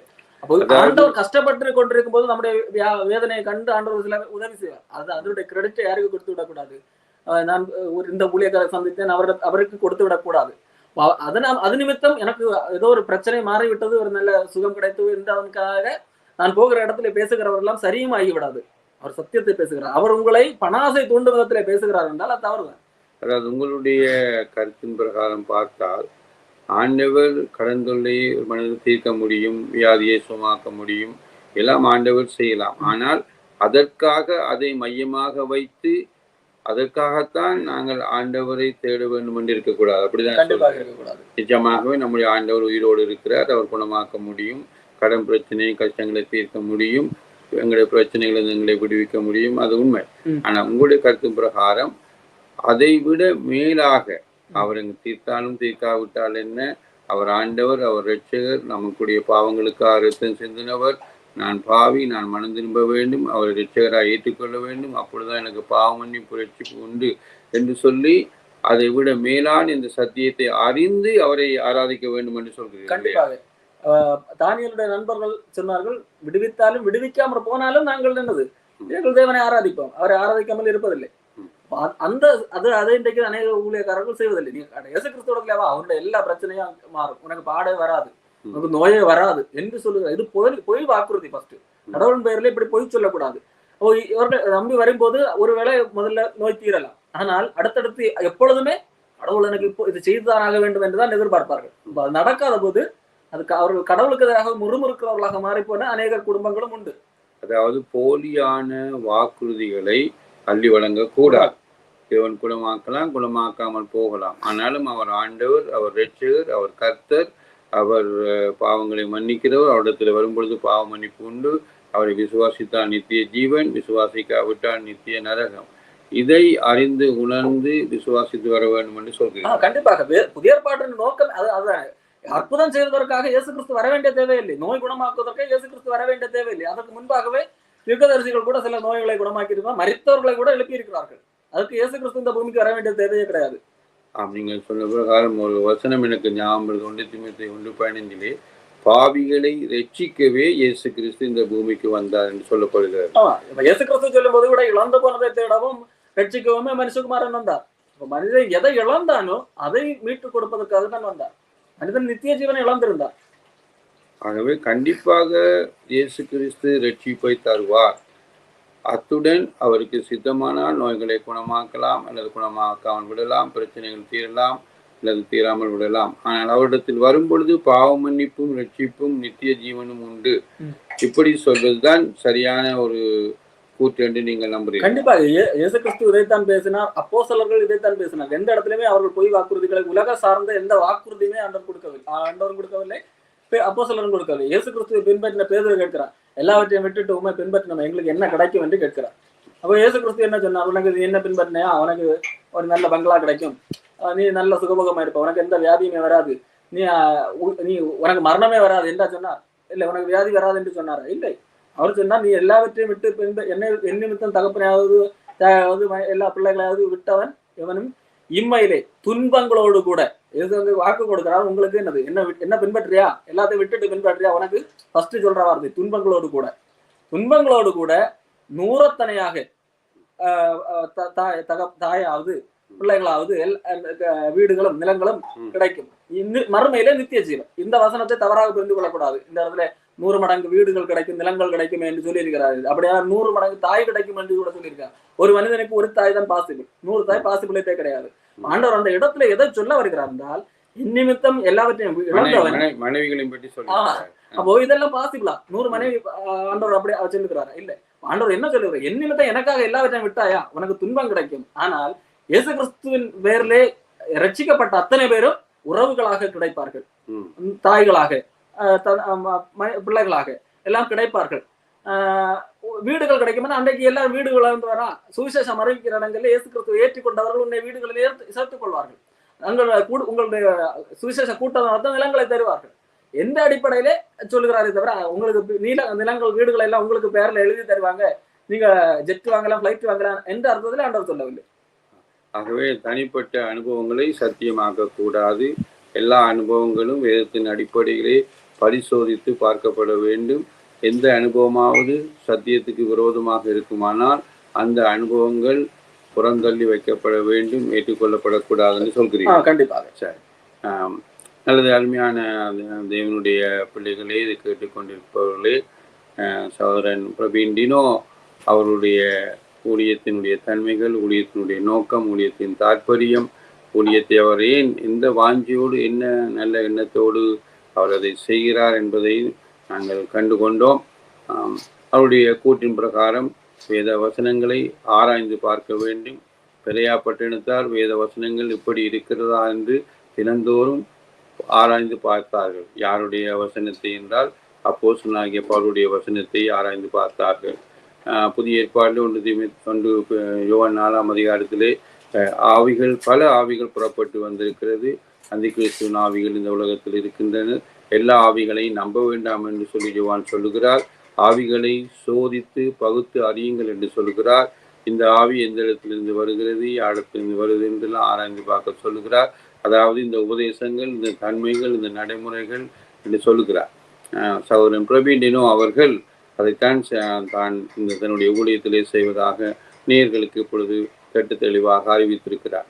ஆகவே கிறிஸ்தவ பண்பின் பிரகாரம் ஒருவருக்கு ஒரு கருத்துக்களை சொல்லும் பொழுது நீங்கள் அதுக்கு மாற்று கருத்துக்களை முன்வைப்பீர்களால் நான் கூட முன்வைப்பேனானால் அதை சத்தியத்தின் அடிப்படையில தான் முன்வைக்க வேண்டும். நம்முடைய சொந்த கருத்தின்படி வைக்கக்கூடாது என்பது அவருடைய விருப்பம். ஆகவே அவர் சொன்ன பிரகாரம் நீங்கள் அவர்களுடன் ஒத்து போகாவிட்டால், அவர்கள் சொல்லுகிற உபதேசத்தோடு நீங்கள் உபதேசத்தை ஏற்றுக்கொள்ளாவிட்டால், நீங்கள் தாராளமாக வசனத்தின் அடிப்படையிலே நீங்கள் அவரிடத்திலே கேள்வி கேட்கலாம். அவரை நீங்கள் நேரடியாக சந்திக்கலாம், இல்லாவிட்டால் நீங்கள் தொலைபேசி மூலமாகவோ கேட்கலாம். அதில் தவறு இல்லை. ஆனால் நாங்கள் கண்ணியமான முறையிலே, நாகரிகமான முறையிலே, கிறிஸ்துவை மையப்படுத்துகிற முறையிலே, கிறிஸ்தவ விழுமியங்களோடு தான் நாங்கள் கருத்துக்கள் வேறுபடுகின்ற வேளையிலே கூட நாங்கள் செயற்பட வேண்டும் அருமையானவர்களே. ஆகவே நாங்கள் இப்பொழுது கிறிஸ்தவ ஊழியர்களை குறை சொல்வது சரியா, நியாயந்திப்பது சரியா என்று நாங்கள் கேள்வி கேட்ட வேளையிலே அவர் வேத வசனங்களோடு ஆதாரங்களோடு தான் இந்த ஊழியத்தை ஏன் செய்கிறார். ஒரு குறிப்பிட்ட கட்டத்தில், குறிப்பிட்ட காலகட்டத்தில், ஒரு குறிப்பிட்ட வேளையில் சில நேரங்களிலே பெயர்களை சொல்ல வேண்டிய ஒரு அவசியம் இருக்கிறது. அது சொல்லப்பட்டு இருக்கிறது பழைய ஏற்பாட்டிலையும் புதிய ஏற்பாட்டிலையும். அது தவறில்லை. தேவன் நீதியாய் எங்களை நியாய தீர்ப்பு செய்ய சொல்லி இருக்கிறார். அவர் தீர்ப்பு செய்ய சொல்லி சொல்லவில்லை, நிதானித்து அறிய சொல்லியிருக்கிறார். ஆவிகளை பகுத்தறிய சொல்லியிருக்கிறார். கள்ள அப்போஸ்தலரையும் நல்ல அப்போஸ்தலரையும் வேறு பிரிக்க சொல்லியிருக்கிறார். அப்படி சொன்னதை, அப்படி திருச்சபை செய்ததை பாராட்டி இருக்கிறார். அப்படி செய்யாதவர்களை கடிந்து கொண்டு இருக்கிறார். ஆகவே வேத வசனங்களின் அடிப்படையிலே இந்த பிரவீன் டினோ அவருடைய ஊழியங்கள் ஆரம்பிக்கப்பட்டு கொண்டு அவர் நடத்தி செய்கிறார். ஆகவே அருமையானவர்களே, இப்பொழுதும் நாங்கள் அவருடைய ஊழியத்துக்காக நாங்கள் ஜெபிக்கலாம். அவர் கிறிஸ்துவுக்குள் அன்பான ஒரு சகோதரன். அவரை அநேகம் பேர் இதில் ஆச்சரியமான ஒரு காரியம் என்னவென்றால், பிரவீன் டினோ அவர்கள் அநேகர் சொல்லுவார்கள் என்னவென்று சொன்னால், மற்றவர்கள் நியாயந்திருக்கக்கூடாது, குறை கூறக்கூடாதுன்னு சொல்லுவார்கள். ஆனால் அதே நபர்கள் உங்களை பார்த்து குறை கூறுகிறார்கள், உங்களை நியாயந்திருக்கிறார்கள். ஆகவே அவர்கள் சொல்லுவதற்கு எதிராகவே செய்கிறார்கள். ஆகவே மற்றவர்களை குறை சொல்லக்கூடாது, மற்றவர்களை நியாயந்திருக்கக்கூடாது, மற்றவர்களை குறை சொல்லக்கூடாது என்று சொல்லுகிற நீங்கள் மற்றவர்களை குறை சொல்லலாமா, மற்றவர்கள் நியாயந்திருக்கலாமா? அது இலோஜிக்கலாக போய்விடும், அது தர்க்க ரீதியற்றதாக போய்விடும் என்று அவர் கருதுகிறார். ஆகவே அருமையானவர்களே, இன்றைய கடைசி காலங்களில் யாராக இருந்தாலும், எந்த ஸ்தாபனத்தில் இருந்தாலும், எந்த சபையில் இருந்தாலும், எங்களுக்கு இருக்கின்ற ஒரே ஒரு புத்தகம் கர்த்தராகிய இயேசு கிறிஸ்துவுடைய வசனம். வானமும் பூமியும் ஒளிந்து போகும், அவருடைய வார்த்தைகள் ஒளியாது. இந்த வசனத்தின் அடிப்படையிலே தான் நாங்கள் யாராக இருந்தாலும், எவராக இருந்தாலும், அப்போஸ்தலனாகிய பவுலா இருந்தாலும் தேவன் எங்களை நியாயந்திக்க போகின்றார். ஆகவே தேவனுடைய பிள்ளைகளே, இதுதான் எங்களுடைய அளவுகோல், இதுதான் எங்களுடைய அஸ்திவாரம், இதுதான் எங்களுடைய ஆதாரம். பரிசுத்த ஆவியானவர் 66 புத்தகங்கள் எங்களுக்கு எழுதி தந்திருக்கிறார். ஆகவே யார் பிரசங்கித்தாலும், யார் போதித்தாலும், நீங்கள் யூடியூப்லேயோ, இன்டர்நெட்லேயோ, வலைத்தளங்களிலேயோ, நேரடியாகவோ நாங்கள் இப்பொழுது பேசிக்கொண்டிருக்கிறோம், பேட்டி காணுகிறோம். எங்களுடைய செய்திகள் இந்த வசனங்களை கூட, இந்த பேட்டி காணலை கூட வசனத்தின் அடிப்படையில் நீங்கள் ஆராய்ந்து பாருங்கள். அப்படி செய்யும் பொழுது கர்த்தர் நிச்சயமாகவே உங்களோடு கூட இருப்பார். நாங்கள் ஜெபம் பண்ணி இதை முடிவு செய்வோம். நல்ல ஆண்டவரே, கிருபையும் இரக்கமுள்ள பிதாவே, யாமக்காரன் எச்சரிக்கும் ஊழியம் ஒரு கடினமான ஊழியம். பாவங்களை கண்டித்து, நீதியை உணர்த்தி, சத்தியத்தை உணர்த்தி செய்கிற ஊழியம் அநேக சவால்களை சந்திக்க வேண்டி இருக்கிறது, போராட்டங்களுக்கு முகம் கொடுக்க வேண்டி இருக்கிறது. ஆனாலும் கர்த்தராகிய இயேசு கிறிஸ்து சத்தியத்தை பேசினபடியினால், போலியான காரியங்களை வெளிப்படுத்தினபடியினால், போலி ஊழியங்களை வெளிப்படுத்தினபடியினால், தவறான ஊழியங்களை கண்டித்தபடியினால் அவரை கோபப்பட்டு சிலுவையிலே அறைந்தார்கள். அப்போஸ்தலனாகிய பேதுருவையும் பவுலையும் கூட அவர்கள் விட்டு வைக்கவில்லை. ஆகவே பிதாவே, எப்படிப்பட்ட சூழ்நிலையும் சத்தியத்தை சத்தியமாய் பறைசாற்ற, சத்தியத்தை சத்தியமாய் பின்பற்ற, பிரசங்கிக்க, போதிக்க எங்களுக்கு உதவி செய்யும்படியாக ஜெபிக்கிறோம். போலியான கள்ள உபதேசங்களிலிருந்தும் தவறான ஊழியக்காரர்களிடம் இருந்தும் கள்ள அப்போஸ்தலர்கள், கள்ள ஊழியக்காரர்கள், கள்ள கிறிஸ்துக்கள் என்று வேதத்திலே நீ சொல்லியிருக்கிறீர். அவர்கள் எல்லாரிடத்திலும் இருந்தும் இந்த ஜனங்களை நீர் காப்பாற்றும்படியாக ஜெபிக்கிறோம். அவருடைய வஞ்சனைகளில் இருந்து, போலியான அசுத்த ஆவிகளுடைய வஞ்சனைகளில் இருந்து நம்முடைய ஜனங்களை காப்பாற்றி சத்தியத்தை அறியும் அறிவை அவர்களுக்கு கொடுக்கும்படியாக ஜெபிக்கிறோம். என் ஜனங்கள் அறிவில்லாமையால் சங்காரமாகிறார்கள் என்று சொன்னீர், கவலைப்பட்டீர் ஆண்டவரே. உண்மை அறிகிற அறிவினால் சகல ஆபத்துகள், ஆவிக்குரிய ஆபத்துக்கள், சகல ஆபத்துக்களிலிருந்து அவளை விலக்கி நீர் பாதுகாக்கும்படியாக ஜெபிக்கிறோம். சகோதரன் மனைவி ஒப்பு கொடுத்து ஜெபிக்கிறோம். இன்னும் பரிசுத்த ஆவியினால் நிரப்பி பரிசுத்த வேதாமத்தின்படி சகல காரியங்களிலும் அதனுடைய ஊழியத்தை அவர் தொடர்ந்து செய்ய உம்முடைய அனுக்கிரகம், ஆசீர்வாதம், வழிநடத்தலும் அவனோடு கூட இருக்கும்படியாக ஜெபிக்கிறோம். உம்முடைய கருத்தில் எல்லாவற்றையும் ஒப்பு கொடுத்து நம்முடைய ஆண்டவராகிய இயேசு கிறிஸ்துவின் நாமத்தில் ஜெபிக்கிறோம். கிருபையும் இரக்கமுள்ள நல்ல பிதாவே, ஆமென். நன்றி, வணக்கம்.